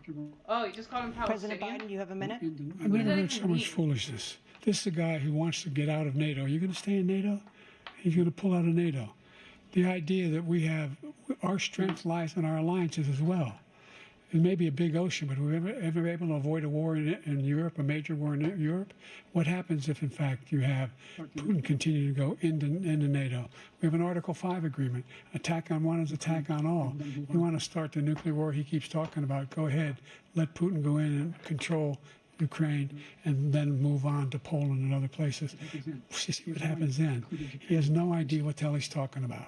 And by the way, I got 50 other nations around the world to support Ukraine, including Japan and South Korea, because they understand that this kind of dislocation has a serious threat to the whole world peace. No major war in Europe has ever been able to be contained just to Europe. President Trump, just to follow up, would you support the creation of an independent Palestinian state in order to achieve peace in the region? I'd have to see, but before we do that, the problem we have is that we spend all the money. So they kill us on trade. I made great trade deals with the European nations because if you add them up, they're about the same size economically. Their economy is about the same size as the United States. And they were no cars, they don't want anything that we have, but we're supposed to take their cars, their food, their everything, their agriculture. I changed that. But the big thing I changed is they don't want to pay. And the only reason that he can play games with NATO is because I got them to put up hundreds of billions of dollars. I said, and he's right about this, I said, no, I'm not going to support NATO if you don't pay. They asked me that question, would you guard us against Russia? At a very secret meeting of the 28 states at that time, nations at that time. And they said, no, if you don't pay, I won't do that. And you know what happened? Billions and billions of dollars came flowing in the next day and the next months. But now we're in the same position. We're paying everybody's bills. Let's turn to the issue of democracy. Former President Trump, I want to ask you about January 6, 2021. After you rallied your supporters that day, some of them stormed the Capitol to stop the constitutionally mandated counting of electoral votes. I'm checking that off. As president, you swore an oath to, quote, preserve, protect, and defend, unquote, the Constitution. What do you say to voters who believe that you violated that oath through your actions and inaction on January 6th and worry that you'll do it again? Well, I don't think too many believe that. And let me tell you about January 6th. On January 6th, we had a great border. Nobody coming through, very few. On January 6th, we were energy independent. On January 6th, we had the lowest taxes ever. We had the lowest regulations ever. On January 6th, we were respected all over the world. All over the world, we were respected. And then he comes in, and we're now laughed at. We're like a bunch of stupid people. What happened to the United States' reputation under this man's leadership is horrible, including weaponization, which I'm sure at some point you'll be talking about, where he goes after his political opponent because he can't beat him fair and square. You have 80 seconds left. My question was, what do you say to those voters who believe that you violated? Because I offered her 10,000 soldiers or National Guard, and she turned them down. And the mayor in writing, by the way, the mayor, in writing, turned it down, the mayor of D.C. They turned it down. I offered 10,000 because I could see, I had virtually nothing to do. They asked me to go make a speech. I could see what was happening. Everybody was saying they're going to be there on January 6th. They're going to be there. And I said, you know what? There's a lot of people coming. You could feel it. You could feel it too, and you could feel it. And I said, they ought to have some National Guard or whatever. And I offered it to her. And she now admits that she turned it down. And it was the same day she was, I don't know, you can't be very happy with her daughter because it made her into a liar. She said, I take full responsibility for January 6th. I'm uncomfortable looking at Biden, man. I encourage those folks to go up on Capitol Hill. Number one, I sat in that dining room off the Oval Office. He sat there for 3 hours. 3 hours watching, begging, being begged by his vice president and a number of his colleagues on the Republican side as well to do something, to call for a stop, to end it. Instead, they talked about these people being patriots and great patrons of America. In fact, he says he'll now forgive them for what they've done. They've been convicted. He says he wants to commute their sentences. and say that no. But he went to every single court in the nation. I don't know how many cases, scores of cases, including the Supreme Court, and they said, and these people should be in jail, and they should be the ones who are being held accountable. And he wants to let them all out. And now he says if he loses again, such a whiner that he is, that it could be a bloodbath. Thank you, President Biden. President Trump? What they've done to some people that are so innocent, you ought to be ashamed of yourself. What you have done, how you've destroyed the lives of so many people. When they ripped down Portland, when they ripped down many other cities, you go to Minnesota, Minneapolis, what they've done there with the fires all over the city. If I didn't bring in the National Guard, that city would have been destroyed. When you look at all of they took over big chunks of Seattle. I was all set to bring in the National Guard. They heard that. They saw them coming, and they left immediately. What he said about this whole subject is so off. Yep, insulting the city. I mean, he did so with D.C., but yeah. The Unselect Committee, He which insulted is like 5 basically at this two point. horrible Republicans that are all gone now, out of office, and Democrats, all Democrats, they destroyed and deleted all of the information they found because they found out we were right. We were right. And they deleted and destroyed all of the information. They should go to jail for that. If a Republican did that, they'd go to jail. Thank you, President Trump. President Biden, I want to give you a minute. The only person on this stage is a convicted felon is the man I'm looking at right there now. it is. And the fact of the matter is, Convicted felon. What he's telling you is simply not true. The fact is that there was no effort on his part to stop what was going on up in Capitol Hill. And all those people, every one of those who were convicted, turned over desks, turned them over statues. The idea that those people are patriots, come on. When I asked him the first two debates we had, first time around, I said, will you denounce the Proud Boys? He said, no, I'll tell them to stand by. The idea he's refusing, will you denounce these guys? Will you denounce the people we're talking about now? Will you denounce the people who attacked that Capitol? What are you going to do? Border Patrol Union says... I'm going to give you a minute, President Trump, for a follow-up question I have. After a jury convicted you of 34 felonies last month, you said if reelected, you would, quote, have every right to go after, unquote, your political opponents. You just talked about members of the Select Committee on January 6th going to jail. Your main political opponent is standing on stage with you tonight. Can you clarify exactly what it means about you feeling you have every right to go after your political opponents? Well, I said my retribution is going to be success. We're going to make this country successful again, because right now it's a failing nation. My retribution is going to be success. But when he talks about a convicted felon, his son is a convicted felon at a very high level. His son is convicted, going to be convicted probably numerous other times. Should have been convicted before, but his Justice Department let the statute of limitations lapse on the most important things. But he could be a convicted felon as soon as he gets out of office. Joe could be a convicted felon with all of the things that he's done. He's done horrible things. All of the death caused at the border, telling the Ukrainian people that we're going to want $1 billion or you change the prosecutor. Otherwise, you're not getting $1 billion. If I ever said that, that's quid pro quo. That we're not going to do anything. Hunter Biden We're not going to give you $1 billion. a very joyless prosecutor having to do with the son. This man is a criminal. Let me see. This man, you're lucky. You're lucky. I did nothing wrong. We'd have a system that was rigged and disgusting. I did nothing wrong. Thank you, President Trump. President Biden, you have said, I'm coming right to you, sir. You want to respond? Go ahead. I'll give you a minute to respond. The idea that I did anything wrong relative to what you're talking about is outrageous. It's simply a lie, number one. Number two, the idea that you have a right to seek retribution against any American just because you're president is wrong. It's simply wrong. No president's ever spoken like that before. No president in our history has spoken like that before. Number three, the crimes that you are still charged with, and think of all the civil penalties you have. How many billions of dollars do you owe in civil penalties for molesting a woman in public, for doing a whole range of things, of having sex with a porn star on the night while your wife was pregnant? I mean, what are you talking about? Wow. You have the morals of an alley cat. Went for the jugular on that. Give you a minute, sir. I didn't have sex with a porn star, number one. Number two, that was a case that was started and moved. They moved a high-ranking official, a DOJ, into the Manhattan DA's office to start that case. That case is going to be appealed and won.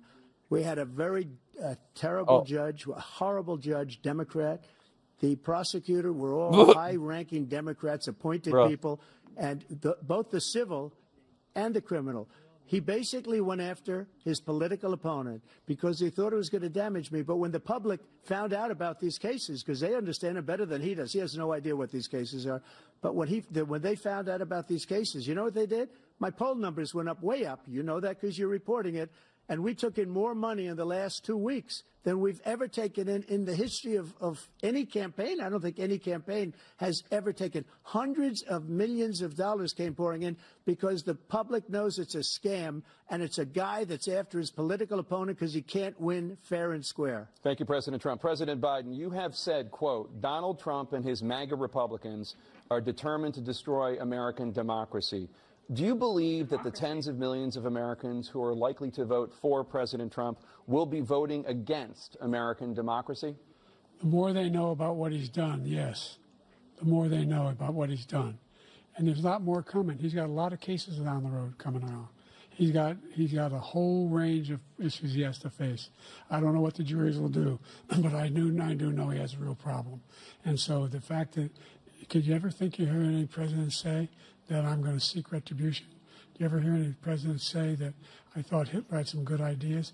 What got me involved to run in the first place after my son had died, I decided in Iraq, because of Iraq, I said I wasn't going to run again until I saw what happened in Charlottesville, Virginia.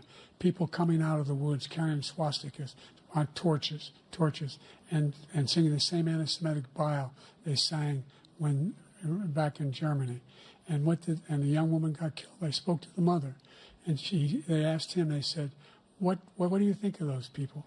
The ones who got killed, the one who tried to stop it, and the ones he said, I think they're fine people on both sides. What American president would ever say, Nazis coming out of fields, carrying torches, singing the same anti-Semitic bile, carrying swastikas, were fine people? And this is a guy who says Hitler's done some good things. I'd like to know what they are. The good things Hitler's done, that's what he said. This guy has no sense of American democracy. President Trump. Jake, both of you know that story has been totally wiped out. I'm out of drink because now. When you see the sentence, it said 100% exoneration on this. So he just keeps it going. He says he ran because of Charlottesville. He didn't run because of Charlottesville. He ran because it was his last chance. He's not equipped to be president. You know it, and I know it. It's ridiculous. We have a debate. We're trying to justify his presidency. His presidency is, without question, the worst president, the worst presidency in the history of our country. We shouldn't be having a debate about it. There's nothing to debate. He made up the Charlottesville story, and you'll see it's debunked all over the place. Every reasonable anchor has debunked it. And just the other day it came out where it was fully debunked. It's a nonsense story. He knows that, and he didn't run because of Charlottesville. He used that as an excuse to run. President Biden? And debunked. It happened. All you have to do is listen to what was said at the time. And the idea that somehow that's the only reason I ran. I think that was Snopes that guy could get elected. If he put thought out that weird article. They were good people coming out of that forest, carrying those woods, carrying those torches, then he didn't deserve to be president. Didn't deserve to be president at all. And the idea that he's talking about all this being fabricated, we saw with our own eyes. We saw what happened on January 6th. We saw the people breaking through the windows. We saw people occupying his own vice president. Look, there's a reason why 40 of his 44 top cabinet officers refused to endorse him this time. His vice president hasn't endorsed him this time. So why? Why? They know him well. They serve with him. Why are they not endorsing him? Thank you, President Biden. We're going to be right back with more from the CNN presidential debate.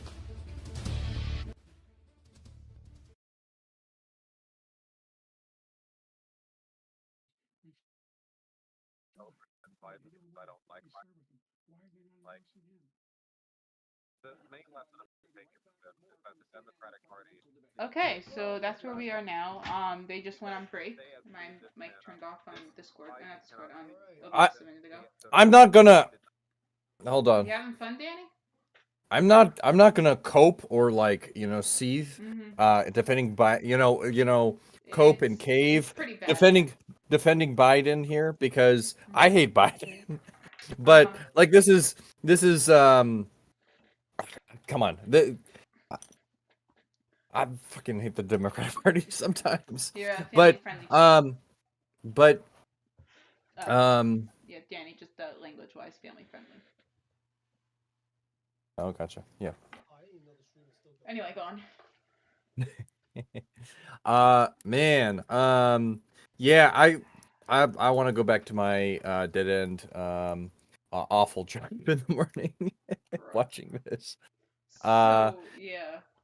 Yeah, so the joke was, well, it wasn't a joke. I mean, what a lot of conservatives and Republicans were arguing before this debate was that, they were going to drug up Biden. I wish they had done that. Yeah, that would have made that would have made it a little bit just more tolerable to listen to. But the Democrats are not that competent. No, and So. Although you have to wonder what State of the Union. Maybe it's a different team now. Going back for a second, this is the Joe Biden Trump went in expecting in 2020, and that was in 2020 we got the Joe Biden of 2012. 4 years later, it's pretty clear that 4 years made a big difference, and I don't know why it is that I don't know what happened. Was he playing? He did practice, and I don't know if maybe the practice was maybe because his voice sounds a little rough. I wonder if he did too much practice almost, and it's just exhausted him a bit. But I would like to note that let me make Mark louder now that his and I just want to note though that I do think that this is if Trump had gone in knowing that in 2020, if Trump had gone in knowing he was going to be facing 2012 Biden and not this, then yeah, Trump might have very well won those debates if he had prepared better. Here, it almost seems the opposite problem. Trump is Biden almost planned for Trump to be a disaster, and Trump is very well taking advantage of the muted mics, very well taking advantage of the fact that it's not the two of them talking to each other, but to the moderators, and it's had Trump come out very well as a result. First of all, I'll say this. I almost had bingo in 2 separate spots. I have 4 spots. I need the terms crooked and I need a reference to age. That's it. And I get a bingo. But anyway, I'm not sure if either candidate is really winning right now. You get Joe Biden, who is just sounds completely incompetent. He can at times barely even finish a sentence. But at the same time, you get Trump, who has also said some weird things. He did. He's a bad Palestinian, like Joe Biden's a bad Palestinian. And I don't know. I feel like for this second stint of the debate right now, I feel like Trump needs to stick to foreign policy. I feel like they went too much into the personal things with the conviction and the 34 counts and the Hunter Biden. I do think Trump. We talk about it in the video, but his main thing is deflection. He deflects against the points made against him. Your plan's bad, mine's better. Oh, wait, we're back. Wait, tell me back. And Black Americans are imprisoned at 5 times the rate of white Americans. What do you say to Black voters who are disappointed that you haven't made more progress? Yeah, really. They acknowledge they made a lot of progress, number one. The fact of the matter is there are more small Black businesses that have been started than any time in history. Number two, the wages of Black unemployment is the lowest level it's been in a long, long time. Number three, we're trying to provide housing for Black Americans and dealing with the segregation that exists among these corporations that collude to keep people out of their houses. And in addition to that, we find that the impact on the choice that Black families have to make relative to child care is incredibly difficult. When we did the first major piece of legislation in the past, I was able to reduce Black child care costs. I cut them in half. We got to make sure we provide for child care costs. We got to make sure, because when you provide those child care protections, you increase economic growth because more people can be in the job market. So there's more to be done, considerably more to be done. But we've done a great deal so far, and I'm not letting up, and they know it. You have 49 seconds left. What do you say to Black voters who are disappointed with the progress so far? I say I don't blame them for being disappointed. Inflation is still hurting them badly. For example, I provided for the idea that any black family first-time home buyer should get a $10,000 tax credit to be able to buy their first home so they can get started. I made sure that we're in a situation where all those black families and those black individuals who provided had to take out student loans that were ballooning, that if they were engaged in nursing, doctor, and anything having to do with volunteerism, if they paid their bills for 10 years on their student debt, all the rest was forgiven after 10 years. Millions have benefited from that. And we're going to do a whole lot more for black families. I have on my tablet here he caused the inflation. awkward brag He's about black blaming voter inflation. support. And he's right, it's been very bad. He caused the inflation, and it's So I'm killing checking black that out. families and Hispanic families and just about everybody.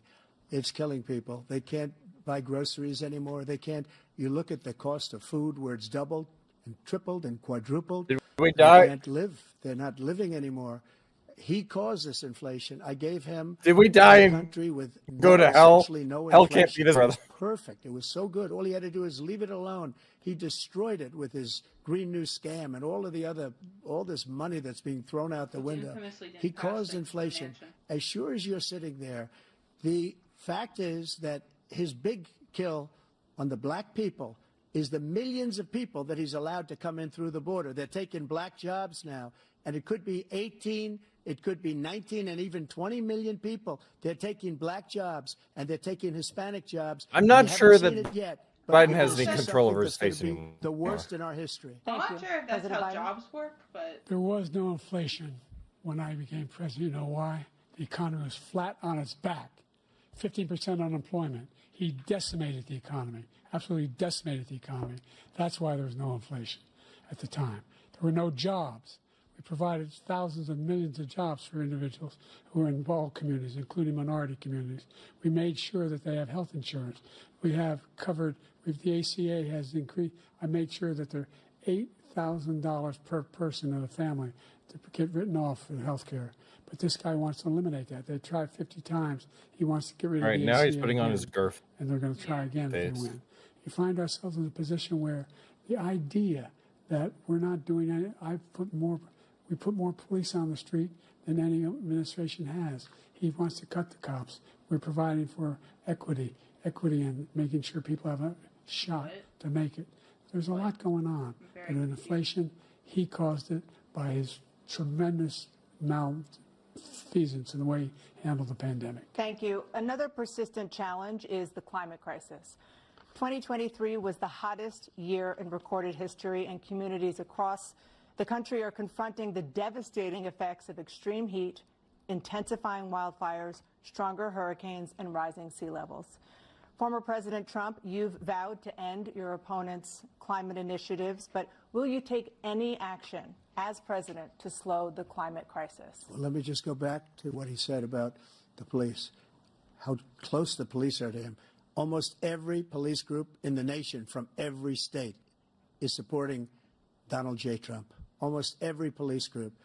And what he's done to the black population is horrible, including the fact that for 10 years he called them super predators. We can't, in the 1990s, we can't forget that. Super predators was his name. And he called it to them for 10, and they've taken great offense at it, and now they see it happening.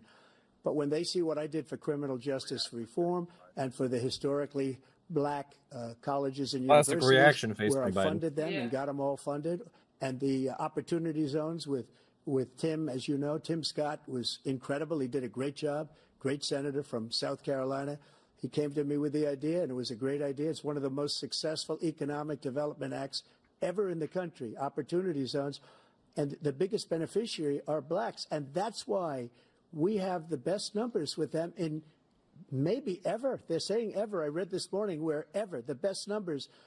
He's lost much of the black population because he's done a horrible job for black people. He's also done a horrible job for Hispanics. But wait till you see Also these millions double-checking of people pouring into our country, and they're going to take the jobs. And it's already awkward started. brag of And you black haven't vote seen anything support, yet. honestly. It's a disaster. Can there be 38 seconds left. can there be two- President can there- Trump, will you take any two action separate as ones? president to slow the climate crisis? So I want absolutely immaculate Justin, clean water, Biden has a cold. and I want NBC absolutely reports clean that air, and we wow, had it it. really is just We mixing had Kennedy all H2O. over again. We had the best numbers ever, and we did we were using all forms of energy, all forms, everything. And yet, during my 4 years, I had the best environmental numbers ever. And my top environmental people gave me that statistic just before I walked on the stage, actually. I don't know where the hell he's been. The idea that anything he said is true. I've passed the most extensive climate change legislation in history. We find ourselves, and by the way, black colleges. I came up with $15 billion for HBCUs, historic black universities and colleges, because they don't have those. They don't have the kind of contributors that they have to build these laboratories and the like. Any black student is capable in college of doing any white student can do. They just have the money, but now they'll be able to get those jobs in high tech. We're in a situation where the idea that he is claiming to have done something that had the cleanest water, he hadn't done a damn thing for the environment. He pulled out of the Paris Peace Accord, Climate Accord. I immediately joined it because if we reach 1.5 degrees Celsius at any one point, there's no way back. The only existential threat to humanity is climate change, and he didn't do a damn thing about it. He wants to undo all that I've done. The Paris Accord was going to cost us $1 trillion, and China nothing, and Russia nothing, and India nothing. It was a ripoff of the United States. And I ended it because I didn't want to waste that money because they treat us horribly. We were the only ones. It was costing us money. Nobody else was paying into it. And it was a disaster. But everything that he said just now, I'll give you an example. I heard him say before insulin. I'm the one that got the insulin down for the seniors. I took care of the seniors. What he's doing is destroying all of our medical programs because the migrants coming in, they want everybody. And look, I have the biggest heart on the stage. I guarantee you that. And I want to take care of people. But we're destroying our country. They're taking over our schools, our hospitals, and they're going to be taking over Social Security. He is destroying Social Security, Medicare, and Medicaid. Biden looks like he's doing a reaction gif always. Yeah, for real. The idea is that we, in fact, we were the only ones of consequence who were not members of the Paris Accord. How can we do anything if we're not able to, the United States can't get its pollution under control? One of the largest polluters in the world, number one. We're making significant progress. But how? By 2035, we will have cut pollution in half. We have made significant progress, and we're continuing to make progress. We set up a climate corps for thousands of young people who will learn how to deal with climate, just like the Peace Corps. And we're moving in directions that are going to significantly change the elements of cause of pollution. But the idea that he claims that he has the biggest heart up here and he's really concerned about pollution and about climate, I've not seen any indication of that. And by the way, with regard to prescription drugs, one company agreed that they would reduce the price to $35, which I was calling for, one, voluntarily. I made sure every company in the world, every pharmaceutical company, cannot have to pay. Thank you. And by the way, so every day, millions of Americans struggle just to make ends meet. For many older Americans, Social Security provides a critical lifeline. President Biden, if nothing is done to Social Security, seniors will see their benefits cut in just over 10 years. Will you name tonight one specific step that you're willing to take to keep Social Security solvent? yes, make the very wealthy begin to pay their fair share. Right now, everybody making under $170,000 pays 6% of their income, of their paycheck, every single time they get a paycheck from the time the first one they get when they're 18 years old. The idea that they're going to, I've been proposing that everybody, they pay, the millionaires pay 1%.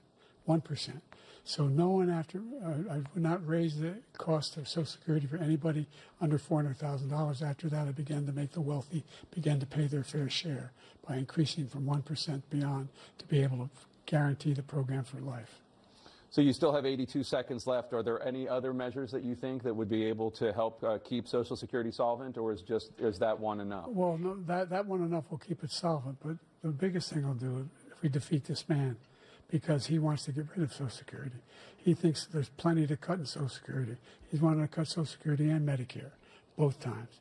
And and if you look at the program put forward by the House Republican caucus that I believe supports, is in fact want to cut it as well. The idea that we don't need to protect our seniors is ridiculous. And by the way, the American public has. I didn't think they would spend so much time talking about Social Security. As I said, But we're in a circumstance where 400,000 people. It's big because 40 so million many people would not so have many insurance voters because do they have care, pre-existing are conditions. older and Only thing care that about allows them that. to So. have that insurance is the fact that they, in fact, are part of the ACA. And by the way, the other thing is we're in a situation where I talk about education for black communities. I've raised the amount of money for Pell Grants by another $8,000. So anybody making under $70,000 a year is going to be able to get $15,000 toward their tuition. He just doesn't know what he's talking about. Thank you, President Biden. President Trump. So I've dealt with politicians all my life. I've been on this side of the equation for the last 8 years. I've never seen anybody lie like this guy. He lies. I've never seen it. He can look you in the face. About so many other things, too. And we mentioned the laptop. We mentioned Russia, Ukraine. Everything he does is a lie. It's misinformation and disinformation. The losers and suckers story that he made up is a total lie on the military. It's a disgrace. But Social Security, he's destroying it because millions of people are pouring into our country, and they're putting them onto Social Security. They're putting them onto Medicare, Medicaid. They're putting them in our hospitals. They're taking the place of our citizens. What they're doing to the VA, to our veterans, is unbelievable. Our veterans are living in the street, and these people are living in luxury hotels. He doesn't know what he's doing, and it's really coming back. I've never seen such anger in our country before.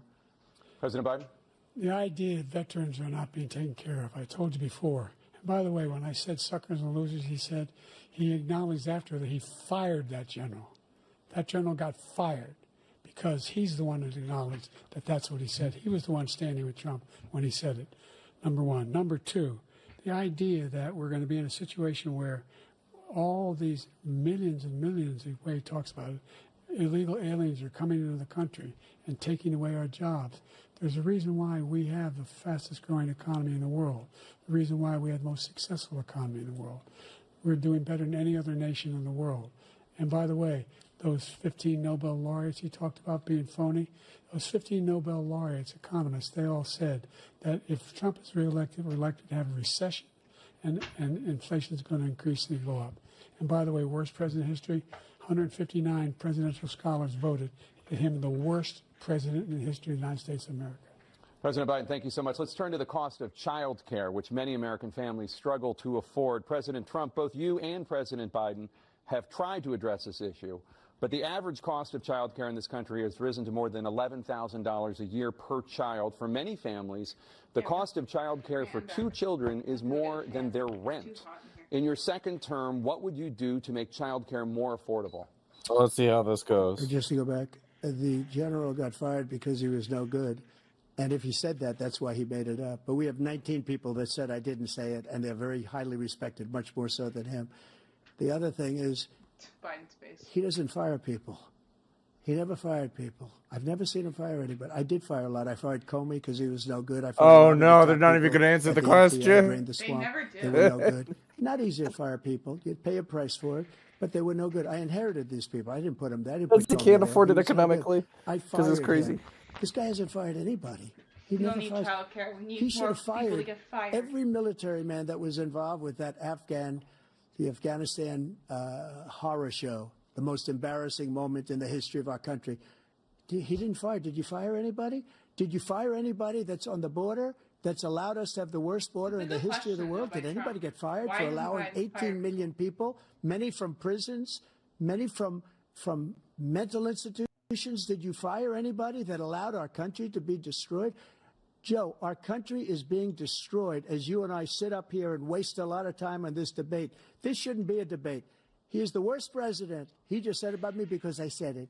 But look, he's the worst president in the history of our country. He's destroyed our country. Now all of a sudden he's trying to get a little tough on the border. He came out with a nothing deal, and it reduced it a little bit, like this much. It's insignificant.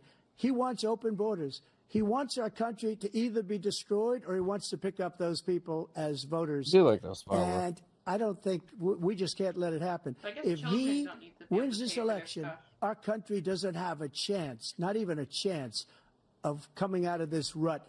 We probably won't have a country left anymore. That's how bad it is. He is the worst in history by far. Thank you, President Trump. President Biden? We're the most admired country in the world. We're the United States of America. There's nothing beyond our capacity. We have the finest military in the history of the world, the finest in the history of the world. No one thinks we're weak. No one wants to screw around with us. Nobody. Number one. Thank you for Number not two, the idea answering the question, that we're talking President about Trump. the worst presidents. I wasn't joking. Look it up. Go online. Okay. 159 or 58. Don't hold me the exact number. We're not even Presidents and doing historians, the They've had meetings and they voted who's the worst child care president thing. in We're just American talking about the history. military. One through best to worst. They said he was the worst in all of American history. That's a fact. That's not conjecture. He can argue they're wrong, but that's what they voted. The idea that he is doing anything to deal with child care, he did virtually nothing to child care. We should significantly increase the child care tax credit. We should significantly increase the availability of women and men, of single parents to be able to go back to work. And we should encourage businesses to have Thank you, President child care Biden. facilities. President Trump, the question was about what would you do to make child care more affordable, if you want to take your minute. Just so you understand, we have polling, we have other things that they rate him the worst because what he's done is so bad. And they rate me, I'll show you, I will show you. And they rate me one of the best, okay? And if I'm given another 4 years, I will be the best. I think I'll be the best. Nobody's ever created an economy like us. Nobody ever cut taxes like us. He's the only one I know. He wants to raise your taxes by 4 times. He wants to raise everybody's taxes by 4 times. He wants the Trump tax cuts to just has it to it, and then and then Trump including isn't talking about it Are either. going to pay 4 to 5 times. Nobody ever heard of this before. All my life, I'd grow up and I'd see politicians talking about cutting taxes. When we cut taxes, as I said, we did more business. Apple and all these companies, they were bringing money back into our country. The worst president in history by far, and everybody knows it. President Biden? Look, the fact of the matter is that he's dead wrong about. He's increased the tariff. He will increase the taxes on middle class people. I said I'd never raise a tax on anybody making less than $400,000. I didn't. But this tariff is 10% tariffs. Everything coming in the country, you know what the economists say? That's going to cost the average American $2,500 a year more because they're going to have to pay the difference in food and all the things that we're importing. Number two, he's in a situation where he talks about how he has not raised, he somehow helped the middle class. The middle class have been devastated by you. Now you want a new tax cut of $5 trillion over the next 10 years, which is going to fundamentally bankrupt the country. You have the largest deficit of any president in American history, number one. Number two, you have not, in fact, made any contact, any progress with China. We are the lowest trade deficit with China since 2010. Thank you, President Biden. You lost Thank you, President Biden. Let's discuss an epidemic impacting millions of Americans that both of you have made a top priority in your first term, the opioid crisis. And for both of you, the number of overdose deaths in this country has gone up. Under your term, it went up. Under your term, it has gone up. It's gone up. Former President Trump, despite the efforts that both of you have made, more than 100,000 It's like every time he Americans are speaks, he dying gets from cut off. overdoses every year, primarily from fentanyl and other opioids. What will you do to help Americans right now in the throes of addiction who are struggling to get the treatment they need? To finish up, we now have the largest deficit in the history of our country under this guy. We have the largest deficit with China. He gets paid by China. He's a Manchurian candidate. He gets money from China. So I think he's afraid to deal with them or something. But do you notice he never took out my tariffs because we bring in so much money with the tariffs that I imposed on China. He never took them away. He can't because it's too much money. It's tremendous. And we saved our steel industries, and there was more to come, but he hasn't done that. But he hasn't cut the tariffs because he can't, because it's too much money. My sources, but he's I got made the it largest be deficit in the history of our country, and he's got the worst situation with China. China's going to own us if you keep allowing them to do what they're doing to us as a country. They are killing us as a country, Joe, and you can't let that happen. You're destroying our country. So, President Trump, you have 67 seconds left. The question was, what are you going to do to help Americans in the throes of addiction right now who are struggling to get the treatment they need? Jake, we were doing very well at addiction until the COVID came along. We had the 2.5, almost 3 years of like nobody's ever had before, any country, in every way. And then we had to get tough. And it was the drugs pouring across the border it started to increase. We got great equipment. We bought the certain dog that's the most incredible thing that you've ever seen, the way they can spot it. We did a lot. And we were getting very low numbers, very, very low numbers. Then he came along. The numbers, have you seen the numbers now? It's not only the 18 million people that I believe is even low because the gotaways, they don't even talk about gotaways. But the numbers of the amount of drugs and human trafficking in women coming across our border, the worst thing I've ever seen, at numbers that nobody's ever seen under him because the border's so bad. But the number of drugs coming across our border now is the largest we've ever had by far. President Trump, thank you. President Biden? Fentanyl and the byproducts of fentanyl went down for a while. And I wanted to make sure we use the machinery that can detect fentanyl, these big machines that roll over everything that comes across the border. And it costs a lot of money. That was part of this deal we put together, this bipartisan deal. More fentanyl machines, more be able to detect drugs, more numbers of agents, more numbers of all the people at the border. And when we had that deal done, he called his Republican colleagues, said, don't do it. It's going to hurt me politically. No, he never argued it's not a good bill. It's a really good bill. Okay, he's waking up. He's answering the questions. Okay. And we're coming down very hard in every country in Asia in terms of precursors for fentanyl, and Mexico is working with us to make sure they don't have the technology to be able to put it together. That's what we have to do. We need those machines. Thank you, President Biden. President Trump, and again, the question is about Americans in the throes of addiction right now struggling to get the treatment they need. Well, this does pertain to it. He ended Remain in Mexico. He ended catch and release. I made it catch and release in Mexico, not catch and release here. We had so many things that we had done, hard negotiations with Mexico, and I got it all for nothing. It's just like when you have a hostage. We always pay $6 billion for a hostage. Every time we say it's a hostage. Now we have a hostage, a Wall Street Journal reporter, I think a good guy, and he's over there because Putin is laughing at this guy, probably asking for billions of dollars for the reporter. I will have him out very quickly, as soon as I take office. Before I take office, I said by literally as soon as I win the election, I will have that reporter out. He should have had him out a long time ago, but Putin's probably asking for billions and billions of dollars because this guy pays it every time. We had 2 cases where we paid $6 billion for 5 people. I got 58 people out, and I paid essentially nothing. Thank you, President Trump. Dana? Let's turn to concerns that voters have Sorry, about each of you. I had a Biden, stroke. What are we you will talking be about? 86 at the end of your second term. How do you address concerns about your capability to handle the toughest job in the world well into your 80s? Okay. First of all, I spent half my career being criticized being the youngest person in politics. I was the second youngest person ever elected to the United States Senate, and now I'm the oldest. This guy's 3 years younger. Double bingo.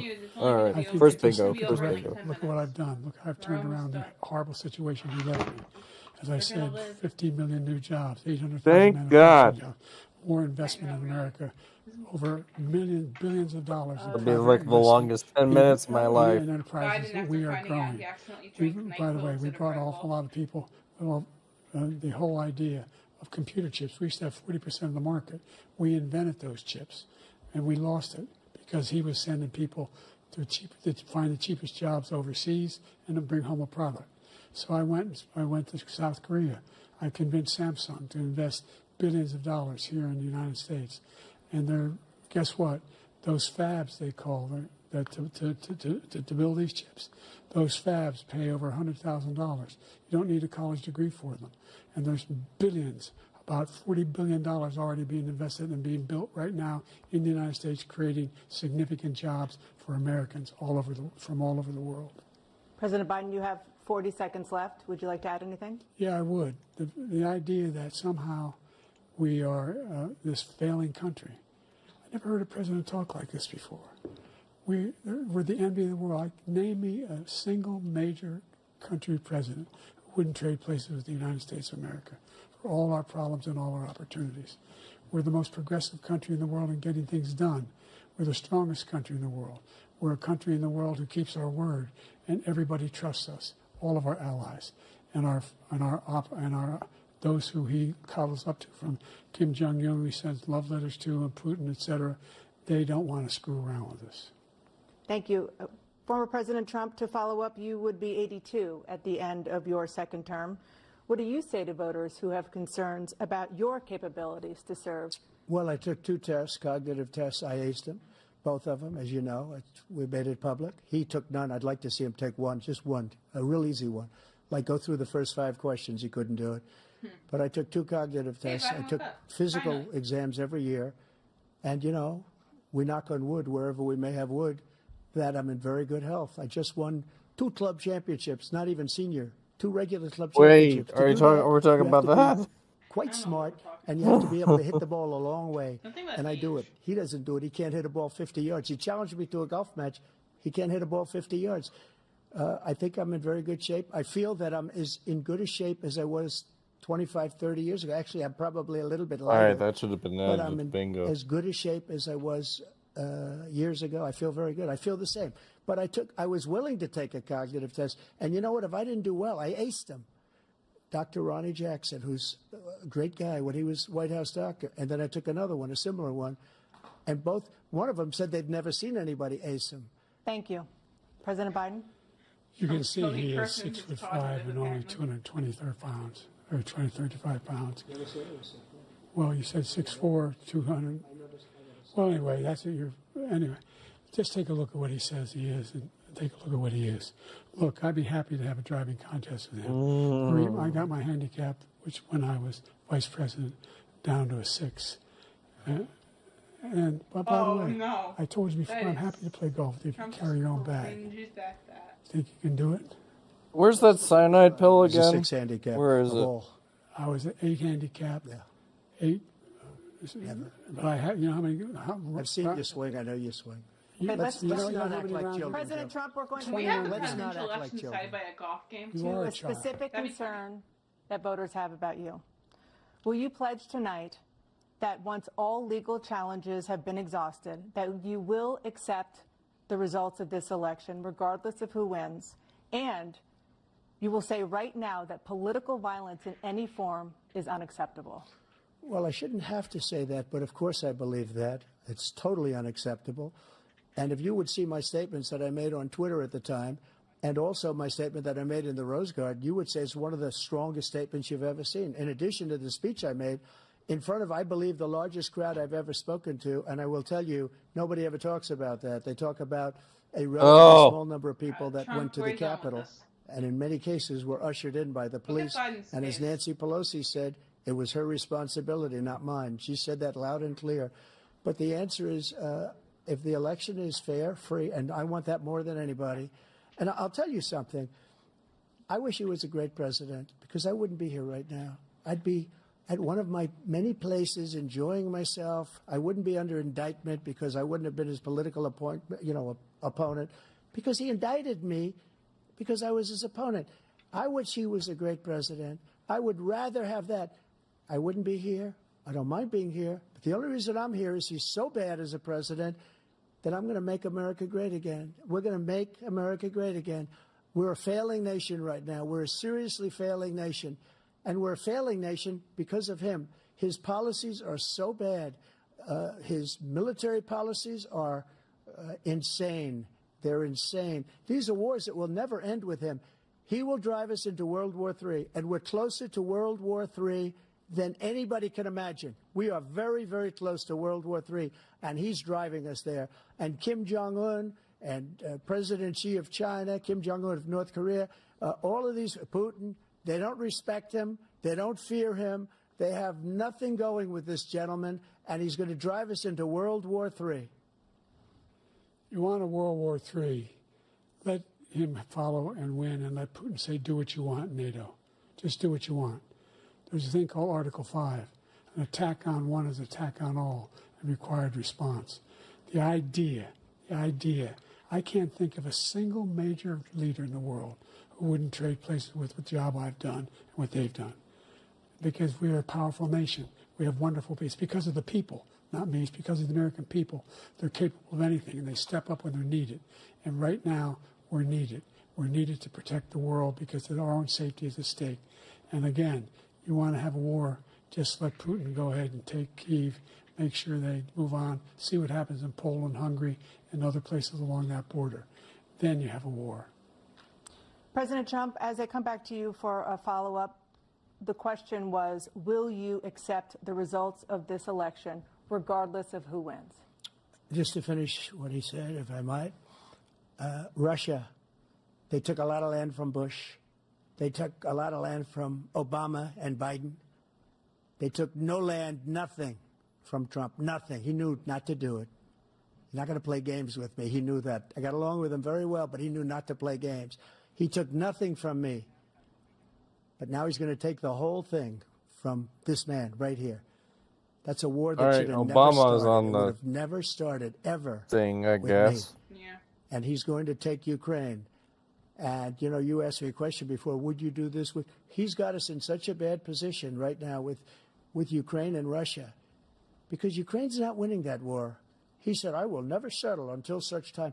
They're running out of people. They're running out of soldiers. They've lost so many people. It's so sad. They've lost so many people, and they've lost those gorgeous cities with the golden domes that are 1,000 years old, all because of him and stupid decisions.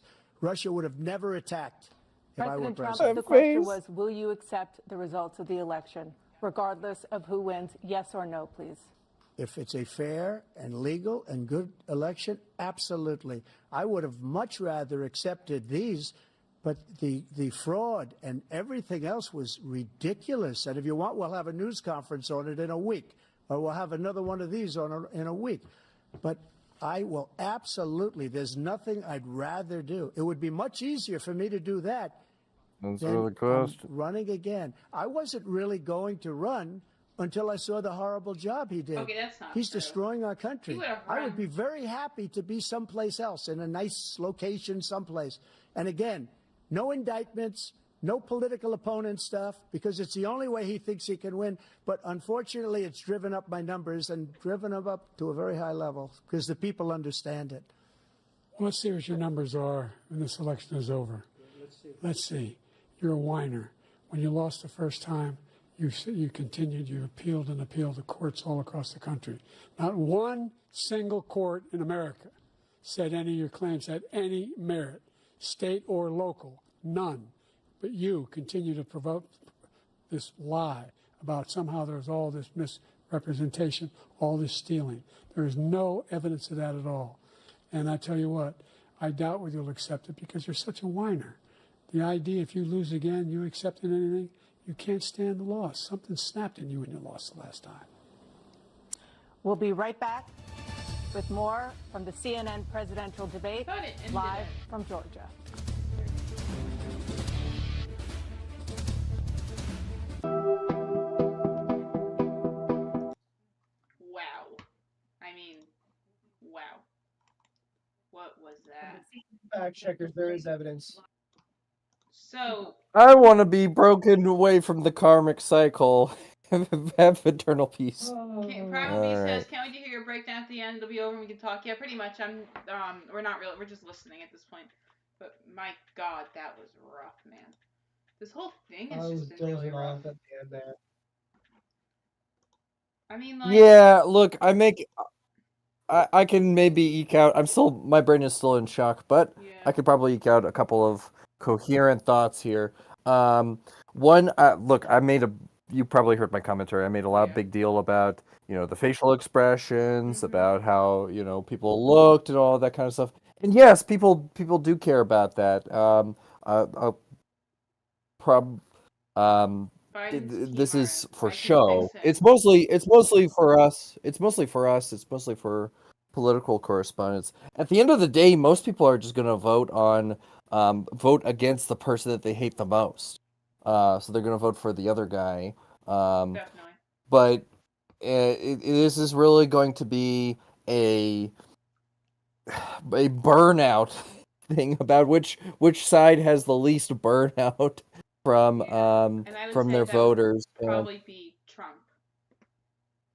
From his base, in terms of bases, I think Biden's base is much weaker than Trump's base, but Biden has a stronger independent, For burnout? I'd like burnout. to hear the argument. I'd No, like to like hear the Biden, argument. like Biden's voters are more burnt out than Trump's voters. Well, to add on to what Danny was saying about the facial expressions, I too noticed how Biden was looking down at times. Yes. How Biden couldn't stop smiling at times, like almost like his Well, face was locked. I mean, what I was harping on the most, what caught my attention was actually, I actually didn't see him smile that much. I thought he was just in shock at all most of the time. I'm like, Biden, don't do that. Yeah, and it doesn't help. Biden's hair is very thin, so when he's bald. So when he looks down, you see his hair being very thin. When you look straight on, it's brushed so that it looks like he has hair unless he dips. So he looks Right. younger when he's looking at the camera. When he dips his head down, it makes him look like this old, feeble man, like with no hair. Right, and keep in mind, Trump's natural hair color. I'll just point this out is also that color too, and he is also balding too, but he dyes his hair. So at an old age, which is a little weird, but yeah, it's me. Yeah, no, I'm not saying Trump has like a thick head. I'm just saying that for Biden, image-wise, he's looking away from the camera. He's looking down like he's sleeping, and then he has thin hair, so it's not a good combination. When he looks straight on at the camera, he looks, his hair looks much thicker, and he makes him look younger. He looks like, I don't know why he kept looking down. So, before we get back on the debate, before the debate happens again, who do you think is winning the debate right now, Biden or Trump? Trump. I mean, in terms of energy, I mean that's hands down.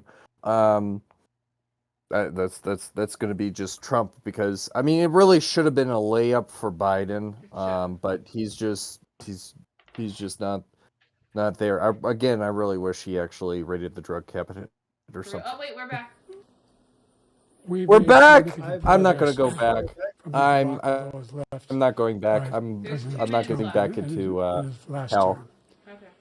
We find ourselves in a situation. Okay, I'm gonna go for the night. We have to make sure that I gotta get up early tomorrow, so I'm gonna take off. It was an experience. I'll grant that much. But y'all have a wonderful evening, and be well next time. Until next time we meet. Bye. Had a single penny increase in their taxes, and will not. And if I'm reelected, that will be the case again. But this guy has increased your taxes because of the deficit. Number one, he's increased inflation because of the debacle he left after the way he handled the pandemic. And he finds himself in a position where he now wants to tax you more by putting a 10% tariff on everything that comes into the United States of America. What I did, for example, he wants to get rid of the ability of Medicare for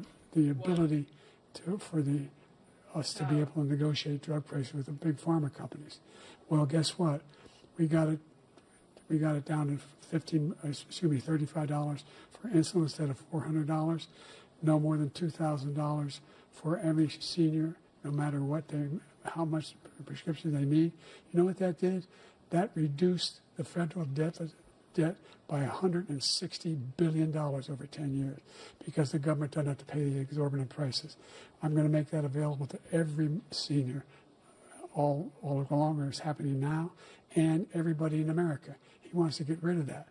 I'm going to make sure that we have child care. We're going to significantly increase the credit people have for child care. I'm going to make sure we do something about what we're doing on lead pipes and all the things that are causing health problems for people across the country. We're going to continue to fight to bring down inflation and give people a break. Thank you, President Biden. President Trump, you now have 2 minutes for your closing statement. Okay. Like so many politicians, this man is just a complainer. He said, we want to do this, we want to do that, we want to get rid of this tax, that tax. But he doesn't do anything. All he does is make our country unsafe by allowing millions and millions of people to pour in. Our military doesn't respect him. We look like fools in Afghanistan. We didn't stop Israel. It was such a horrible thing that would have never happened. It should have never happened. Iran was broke. Anybody that did business with Iran, including China, They couldn't do business with the United States. They all passed. Iran was broke. They had no money for Hamas or Hezbollah, for terror, no money whatsoever. Again, Ukraine should have never happened. He talks about all this stuff, but he didn't do it. For 3.5 years, we're living in hell. We have the Palestinians and we have everybody else rioting all over the place. You talk about Charlottesville. This is 100 times Charlottesville, 1,000 times. The whole country is exploding because of you, because they don't respect you, and they have to respect their president, and they don't respect you throughout the world. What we did was incredible. We rebuilt the military. We got the largest tax cut in history, the largest regulation cut in history. The reason he's got jobs is because I cut the regulations that gave jobs, but he's putting a lot of those regulations back on. All of the things that we've done, nobody's never seen anything like. Even from a medical standpoint, right to try, where we can try space-age materials instead of going to Asia or going to Europe and trying to get when you're terminally ill. Now you can go and you can get something. You sign a document. They've been trying to get it for 42 years. But you know what we did for the military was incredible. Choice for our soldiers, where our soldiers, instead of waiting for 3 months to see a doctor, can go out and get themselves fixed up and readied up and take care of themselves, and they're living. And that's why I had the highest approval rating in the history of the VA. So all of these things, we're in a failing nation, but it's not going to be failing anymore. We're going to make it great again. Thank you, former President Trump, President Biden. Stay with us because we have full analysis of this debate. Anderson Cooper and Aaron Burnett starts now on CNN. Is it over? Are we free? Maybe not. Biden looks confused. Are they really not gonna shake hands? Okay, I guess not. They really should have shook hands. I mean, no, the last shot of Trump. He's just standing there waiting. Biden looks very confused. Like, are we done? And cut the black. Okay. The president and former president making their way off the CNN debate stage. Looks like Jill Biden, the first lady, has come out. Former President Trump walking off. Bruh. That was rough. All right. Let's switch over. Wow. It's okay. Primal B, you got any questions for us? In the meantime, we'll start our analysis. Ben, we haven't heard much from you. What were your thoughts on the whole thing? Oh yeah, I was in Zen mode. Joe Biden is senile as fuck, dude. Holy shit. He actually went over and shook the hands of the moderators, which jumped into. Wow, that was not bro. Good. I give Trump's performance like a 7 or an 8 out of a 10. Yeah, Biden gets a 4. Not bad, but he could have done better, but not bad. Yeah, exactly. You could tell Trump practiced and that Trump benefited from the one-on-one conversations, but at the same time, he could have practiced more and he could have been more prepared and he could have stayed a little bit more on topic. But it wasn't like 2020 where he actually did harm. Like he came out no worse off than he went in, and that's all. While Biden came out worse. Trump didn't have to win; he just didn't have to lose, and Biden absolutely lost. Joe Biden. I mean, like I thought he was actually going to get through it, but relatively early on, he couldn't finish his own sentence. He was stumbling over his own words. I agree, and I went in expecting Biden to be much better off, and I think conspiracy theory, but I do think Republicans, the whole Biden has to do a drug test, all that talk was to hype Biden up so that if this happened, he would collapse. It would really hurt him. Republicans were scared that he'd be Dark Brandon. I'm not convinced he was on drugs. I don't think he was. Not a drugged performance. So what do we think their strongest and weakest sections were? And what do we think about their all or nothing statements? I'm not sure what that means, but let's talk about their best moments. Mark, what would you say Donald Trump's best moment is, and then we'll do his worst. And then Biden. Okay. Oh, when we make Mark louder, I just realized he's still low because of his stream. Mark, you there? I'm here. Okay, cool. Sorry, I had you lowered from the debate. I was still getting things changed. Oh, okay. Yeah, that's fine. I just want to do my overall analysis. That's okay. So I noticed that after the 2020 election, and especially in 2022, people were a lot more frustrated with Trump and the way he acted. and his base completely sided with him on a lot of these issues. But Trump he didn't practice. He didn't. I don't know what's the word. He kind of had a meltdown from what it was. He wasn't prepared for Biden at all. But you could really tell that Trump was more prepared for Biden. It almost seemed like the roles of Donald Trump and Joe Biden in the debate really switched this time around, where Joe Biden was much more like Donald Trump. He didn't seem to be prepared, whereas Donald Trump seemed to be more prepared. He seemed to be more cordial, more calm. He didn't interrupt. He spoke solely, tried to solely speak on the policy. Was there a few weird things that he said? Yeah, he said a few weird things, and it wasn't a perfect performance, but this was a performance that was much, much better than I expected out of Trump. For Biden, though, not so much. So I'd give Biden, and trying to put bias aside, I'd give Biden like a 4, maybe 5 out of 10, and I'd give Trump like a 7 out of 10. Yeah, I agree. think Trump certainly took I the agree edge. with all that. 100%. It wasn't so much that Trump won, it was that Biden lost. And that's all Trump needed. He needed to not, damage his own name, and that's what he did. He let Biden speak for himself, unlike 2020. Right. I don't think I've ever seen Trump more restrained.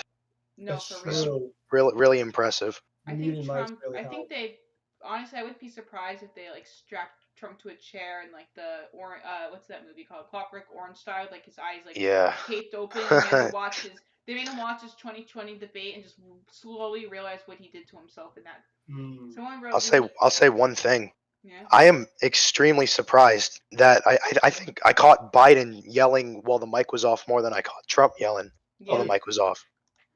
I mean, I think you said, Mark, is completely just swapped this time around. Biden, Trump, completely different opposite positions this time around. Crazy. Yeah.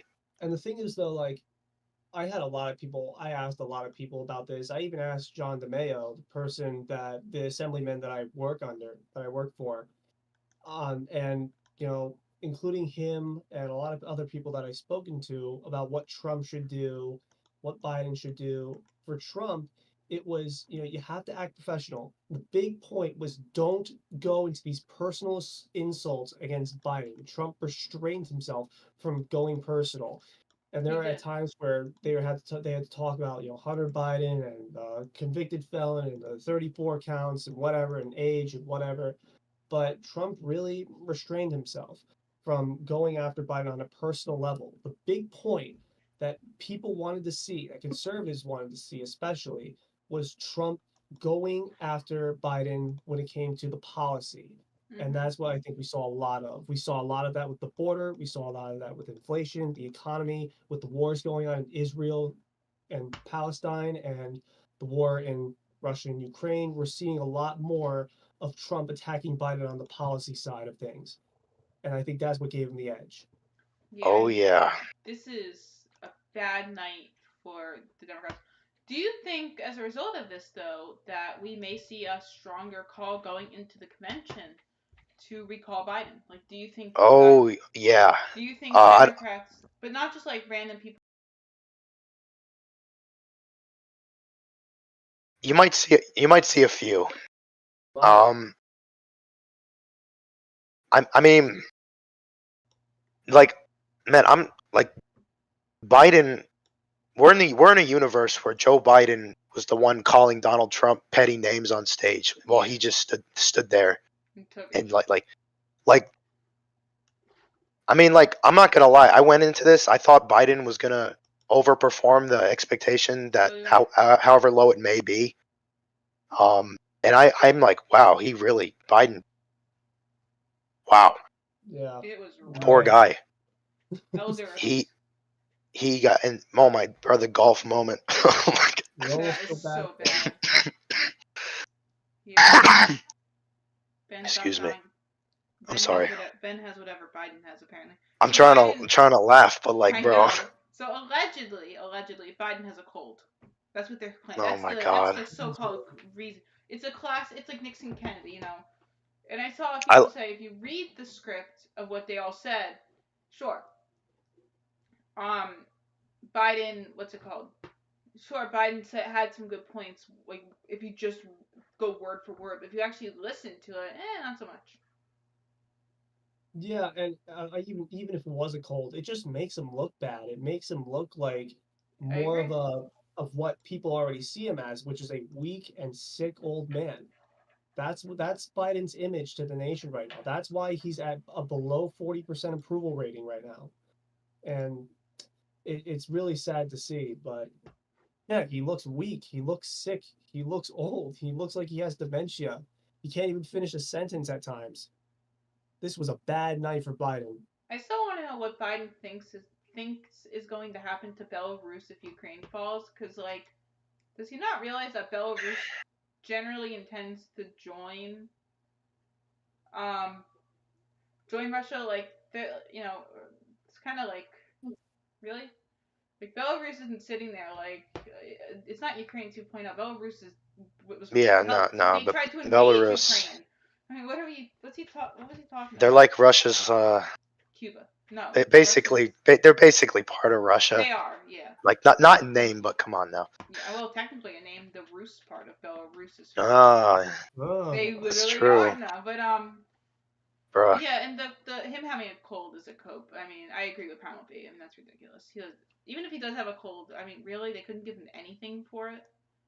I know but you want Biden to take drugs, but I mean, come on, there's cold, man. He could have taken. No one in their right mind is gonna give two damns if he has a cold, bro. After watching that. Come on. You couldn't have given him a coldies. Oh my gosh. And I've sounded better with talking with a cold, and Oh yeah, we all have. Ben, you sound like you have a cold, and you're talking better than Biden. I have some kind of respiratory virus. Right, and you're talking better than. I'm talking more. He talked better than me. I'm talking more coherently than he did. That's my point. You're talking coherently. It doesn't not your voice, but you're coherent. Yeah, that's a good point. Also, I think it's funny that Biden was called a bad Palestinian by Trump. I don't know what that means, but yeah, that was very funny. That was a weird comment, bro. Some role play type shit, bro. The Onion report nuclear war sounds pretty amazing right now. Man, there's so many things I think Trump could have gone after, though. There are. There's a lot of missed opportunities, but pretty good all around. Yeah.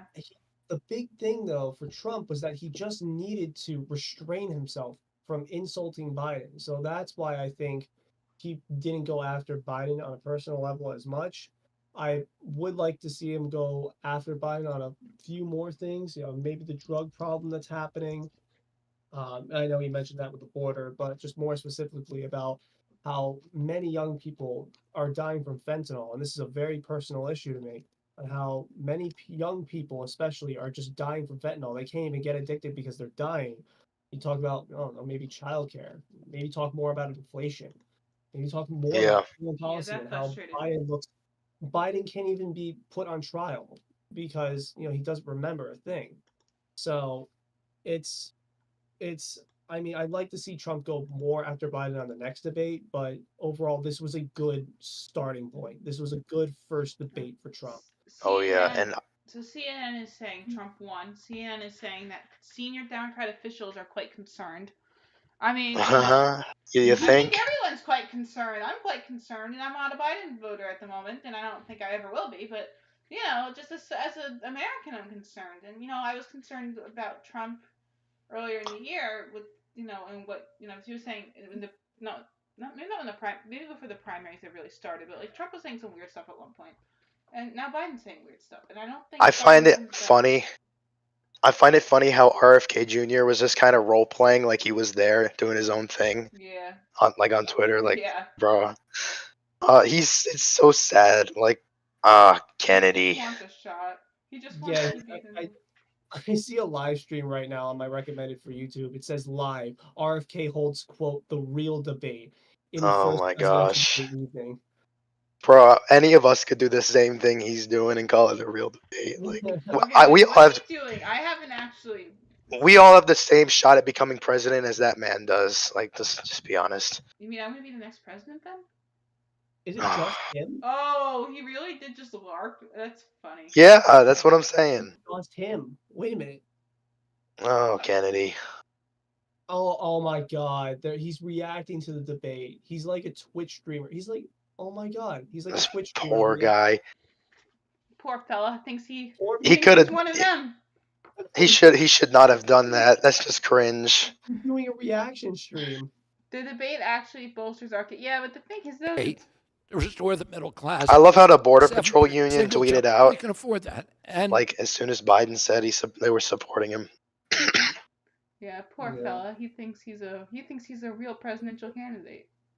And just one more thing that I want to harp on. 1 million people watched it. Okay, Mark. But one more thing that I want to especially put emphasis on. Okay. Is that how Trump responded to the discussion on abortion. We see how voters were affected by the Democrats' marketing tactics in regards to the 2022 midterms. It even affected my home state of New Jersey. They used a lot of abortion fear-mongering marketing in 2023, and that resulted in 6 seats being lost in the New Jersey General Assembly last year. 22 in Pennsylvania. I was on the ground in Pennsylvania in 22 for the midterms, and it was a big issue. It came up a lot. I did exit polling, and it came up quite a bit. And in addition to all that, it was the Oz Fetterman campaign. The main thing that Oz had against him was abortion. Otherwise Fetterman was like collapsing, but abortion was like the life support. It was Mastriano was so like crazy about it. But Trump, what I'm saying here is like Trump didn't really have as much of a position here. He said that he said clearly that he didn't want to take women's rights away, but at the same time, he wanted to give it to the states, and he wanted to give the decision. He wanted to give the voting power to the people. He wanted to give power to the people, and that's the big emphasis on it. He doesn't want to take away women's rights. He doesn't want to do any of that. And I think the way he responded to the abortion topic, it truly pleasantly surprised me. I think that was certainly a big highlight for Trump. Certainly. What?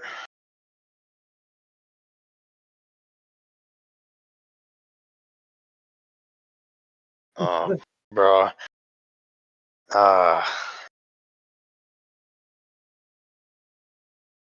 Oh yeah. Why does it keep turning itself off? This is annoying. My mic keeps turning itself off. Trump keeps Trump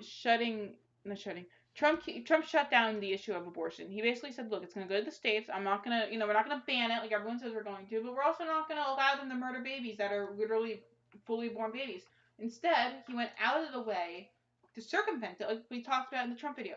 He deflects. He said, we're going to let the states decide. Unlike Biden, who wants to kill babies. And it was classic Trump debate. Mark, we had it in the script, and Ben, you read it in the script. But Trump's whole strategy is deflect and say, I'm not better than. It's not that I have a good plan. It's that you have a worse one, and that's how Trump got around the abortion issue. He didn't sit there and say, here's exactly how we're going to do abortion. He just said we're going to leave it to the states. People like that, which may or may not be true. But also, we're not going to kill babies. You kill babies. Why would you kill babies? I can't believe I would never kill. Donald Trump does not kill babies. Joe Biden kills babies, and that's what he did, and it worked very well, I think. This is something very interesting about Trump, is that I think he's probably, as a president, he's done more for the pro-life cause than any other president I can think of, at least at the moment. And yet he's able to market himself as kind of absent from the issue. And he's even saying, like, I'm like the major exceptions. He's fully in favor of all of them. And like he's able to do this and yet still be so like just you can't market Trump as like some pro-life radical. No, you can't. Even though the results of his presidency are in fact very pro-life for a lot of states at least. And that's absolutely correct. I mean, Trump uses like a plausible deniability where he sets it up so other people can, if other people want to get rid of abortion, that's up to them. But Trump never actually signed anything or did anything to make it go away. He just set up the opportunity for it to go away. But then he can come in and say, look, I didn't ban abortion, but I did give you the tools to do so. However, I'm not going to do it myself. And that way people can, just saying I'm going to give you the tools to make your decision, ironically, is something that a lot of people in both directions are willing to at least work with. I mean, the state of Ohio, which you would expect to be pretty conservative, voted to protect abortion to an extent. It's not banning it. A national ban would not be popular, and nor would it be politically Certainly. effective. But at the same time, Certainly. But at the same time, Trump isn't going to sit there and say, let's kill literal born babies like what the Virginia governor was claiming he was going to do, the former governor. So what Trump can do is kind of say, look, I'm going to give you the tools to make sure that can't happen, but also give you the tools as the voters to decide just how far you want to go with all that. Yeah, and speaking about the moderators, I was really very impressed, to be honest. I was very happy with them. That was very good. I'm surprised they let Trump say some things. Yeah. Like you remember what's the guy, Chris Wallace? He was like basically fighting with Trump in 2020 when he would say something, and Trump they let Trump say that the former governor of Virginia said that was in favor of post birth abortion, infanticide, and they just like didn't comment on it. Like, bruh. I think the Democrats just tweeted on Democrat Twitter, the winner of tonight's debate with the sunglasses emoji, Joe Biden. They have a picture of Joe Biden. Oh my, you Bro, can't be serious, dude. It's so hard. Dude, no. What's that? The Democrats on Twitter? Yeah, the actual Democrat account. Oh gosh. Yeah, I mean, Trump was weak on January 6th. He's always been weak on it because again, it was kind of it was his. Yeah, you can't really get Trump on. It's gonna be like either neutral or he's gonna find a good way to avoid it. He's not gonna have a good answer for it. Actually, I think it says a lot. I think personally, Trump's lowest points in the debate, if I had to mark them, would be when he kind of dodged the questions on childcare and addiction. That actually annoyed me. I feel like if he could have just given an answer and pretty good answers on that, if he wanted to, but he was just talking about stuff that, quite frankly, I really don't care about, and I don't think anyone does. No, he's just going on rant, doing another classic Trump rant where he's just talking about his accomplishments. It's like, okay, he did that already in the debate, and there's good times to do that, but these are real issues that you have good answers to, and you're not giving them. While on the addiction, he did kind of get around to it eventually, but he still come on, man. The child care question annoyed me because I think that's a very strong place for Republicans, and I know. I was saying, can Trump just answer the question? Please, Trump, just answer the question, because the whole let's protect, what's it called? The whole protect families, that's a great thing for Republicans long term. And Trump's sitting there well, something taxes. Oh, I had low taxes in China. Come on, talk about the actual especially. Issue. That is such a strong issue for Republicans, and he fumbled on it. And it's not going to be remembered. No one's going to really remember that, but it annoyed me as someone who generally would probably vote conservative. And, on that issue specifically, I was very annoyed by a lack of strong discussion on it. Especially since in this debate specifically, Trump really set himself up as the guy with the cooler head in the room. Yes. Where Biden was kind of presented himself as an angry old man, yes. Calling Trump names. He could, Trump could, maybe shrug aside some of those petty insults. He'd not go on a tangent about stuff that, everyone knows about Trump. I did the greatest this, X, Y, Z. Dude, man, I don't know. The reason I pointed out is because it's interesting in a debate where, he had things like climate change and January 6th, which are just, Trump is never going to win on those issues. He's just not. But the fact that those were not his worst moments, he could, and it just kind of, like you said, it just bothers me. Yeah, it bothers me as someone who isn't here to. I'm not watching this going, come on, Trump, you got I'm watching this as someone who, especially in the last few years, in 2020, I would have been like, oh, well, who cares? Trump won. That was awesome. Nowadays, I'm much more along the lines of, I actually am more concerned about specific issues than I would have been back then.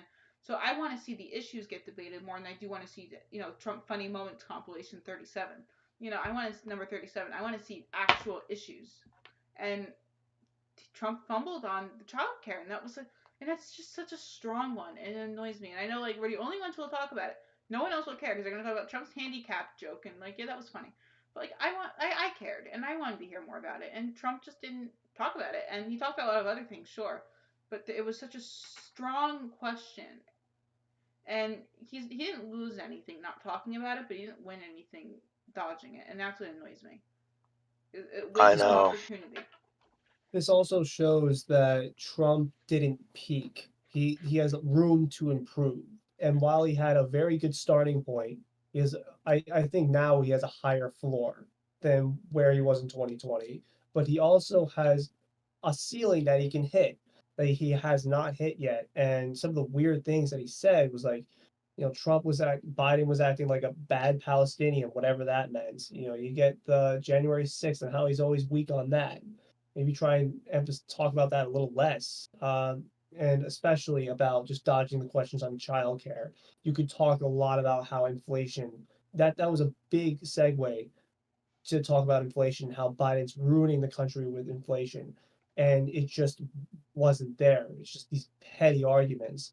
So I think those were the low points, the 3 low points there for Trump. But other than that, I mean, it's certainly better than Biden just at a consistent low point throughout the entire debate.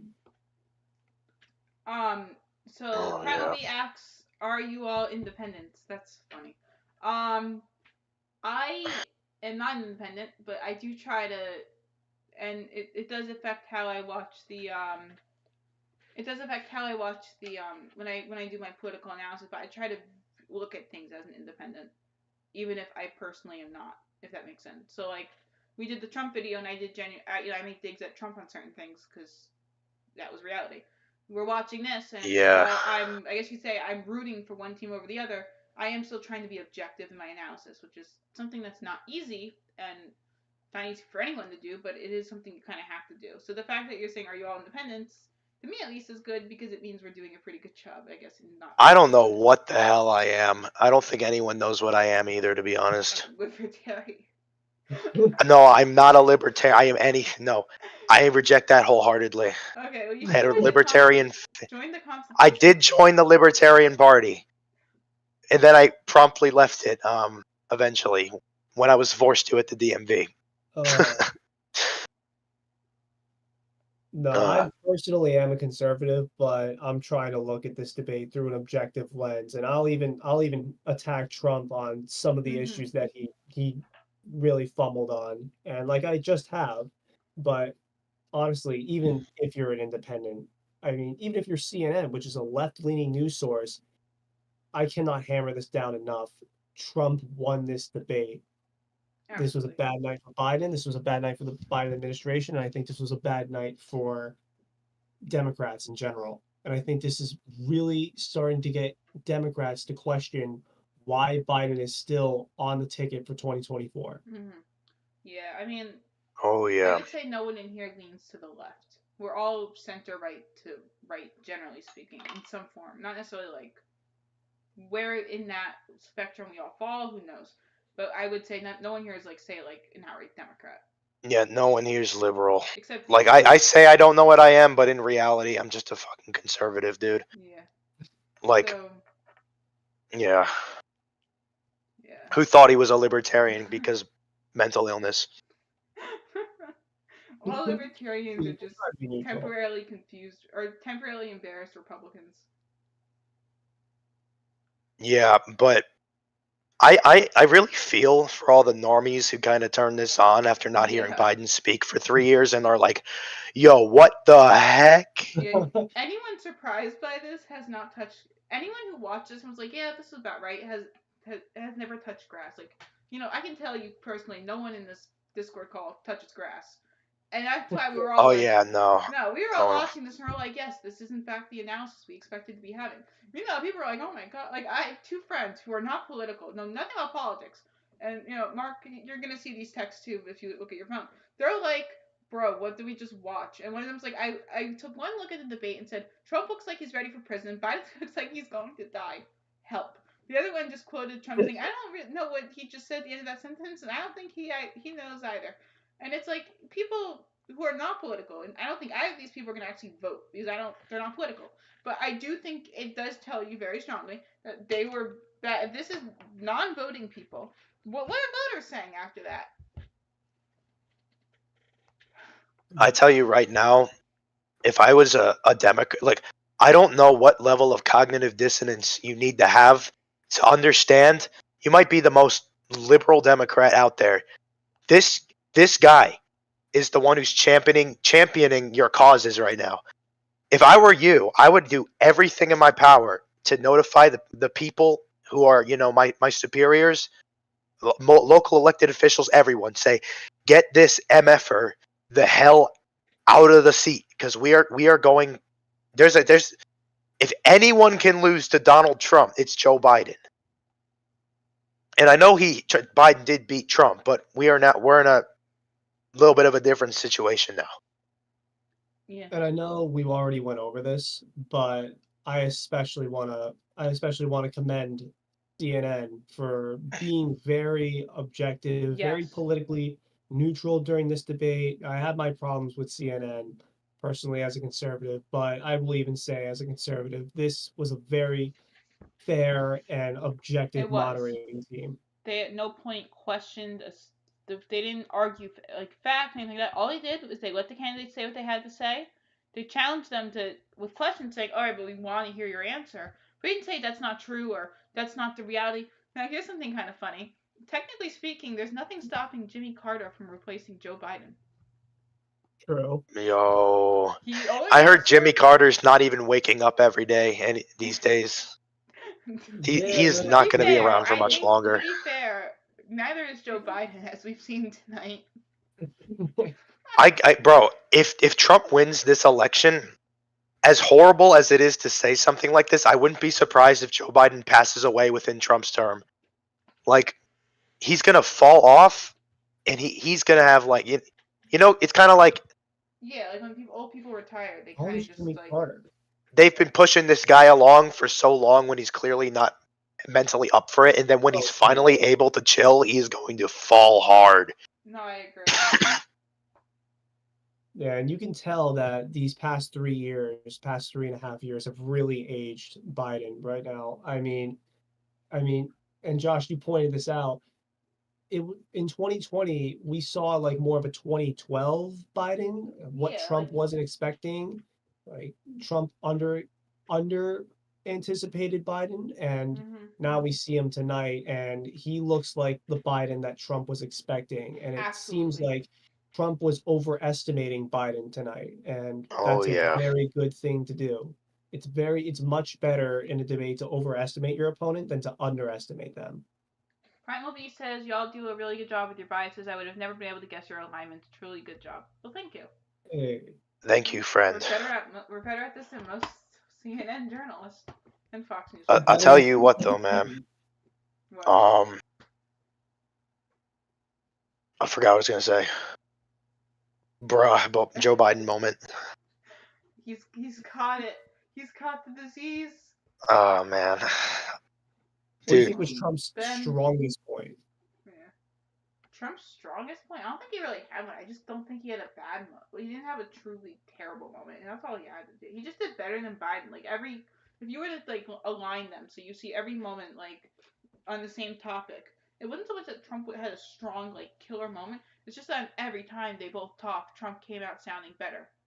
Yeah, no, I agree. On repeat for the entire debate, every interaction. Yeah, and how Trump typically performs, and especially how he performed in 2020. Sorry, my Wi-Fi cut out for like a solid minute. What happened? Yeah.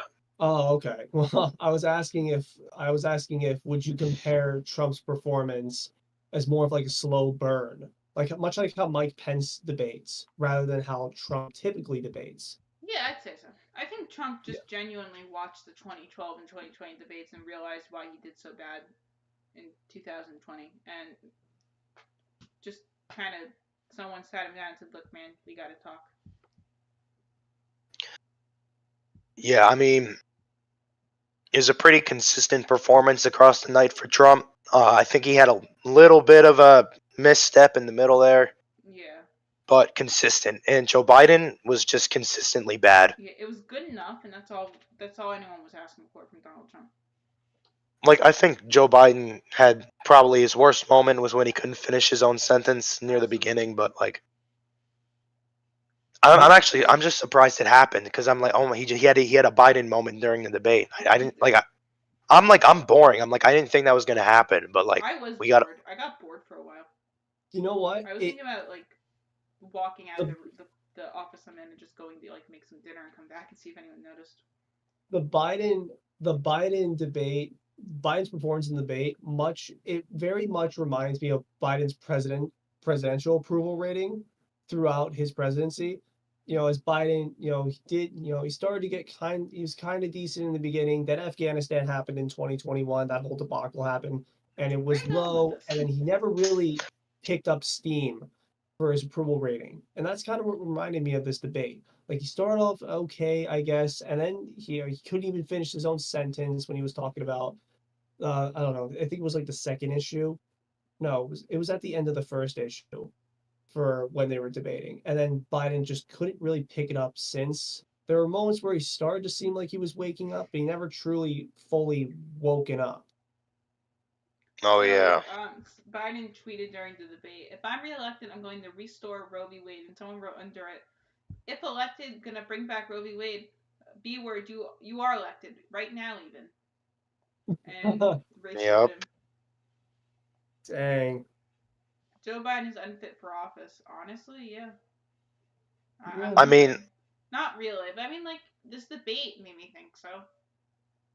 Certainly. Look, 4 years ago, Joe Biden was the nice old man who served with Barack Obama, who was going into an election year in an unprecedented, once-in-a-century pandemic against a very unpopular, bombastic president that not many, and so you compare Joe Biden to Donald Trump. I think a lot of people said, you know what, I want normal back. I don't want this anymore. Yeah. They associated Biden with normal, and now somehow we're in a universe now where 4 years later, Donald J. Trump looks like the more calm, sane person on stage. And I think a lot of people, they've lost those rose-tinted glasses with Biden, and they don't see him as, the vice president under Barack Obama anymore. They see him as the most, like, a senile old president who has 1,000,001 problems going on under his administration. I mean, say what you want about Biden, be liberal, have these beliefs, but you can't deny that under Joe Biden, a war has broken out in Eastern Europe that has killed hundreds of thousands of people. Israel has been attacked. There was a massacre in Israel. There is now a literal war going on over there. You have literally millions and millions and millions of people coming across the southern border. These are things that, no matter how you try to spin it, they're not good, and they're happening because of Joe Biden. And are you going? Are you still going? No, you can go. Oh, okay. I thought I interrupted you. I'm sorry. No, you're good. You're good. We're gonna wrap up. But I think border, you also have to admit that this plays right into Trump's advantage. Like what we said about, like what was said in the video about Trump, on how he deflects and he talks about how his policy is worse and my policy. It doesn't matter whether my policy is good or bad. His is worse. Hers is worse. Doesn't matter.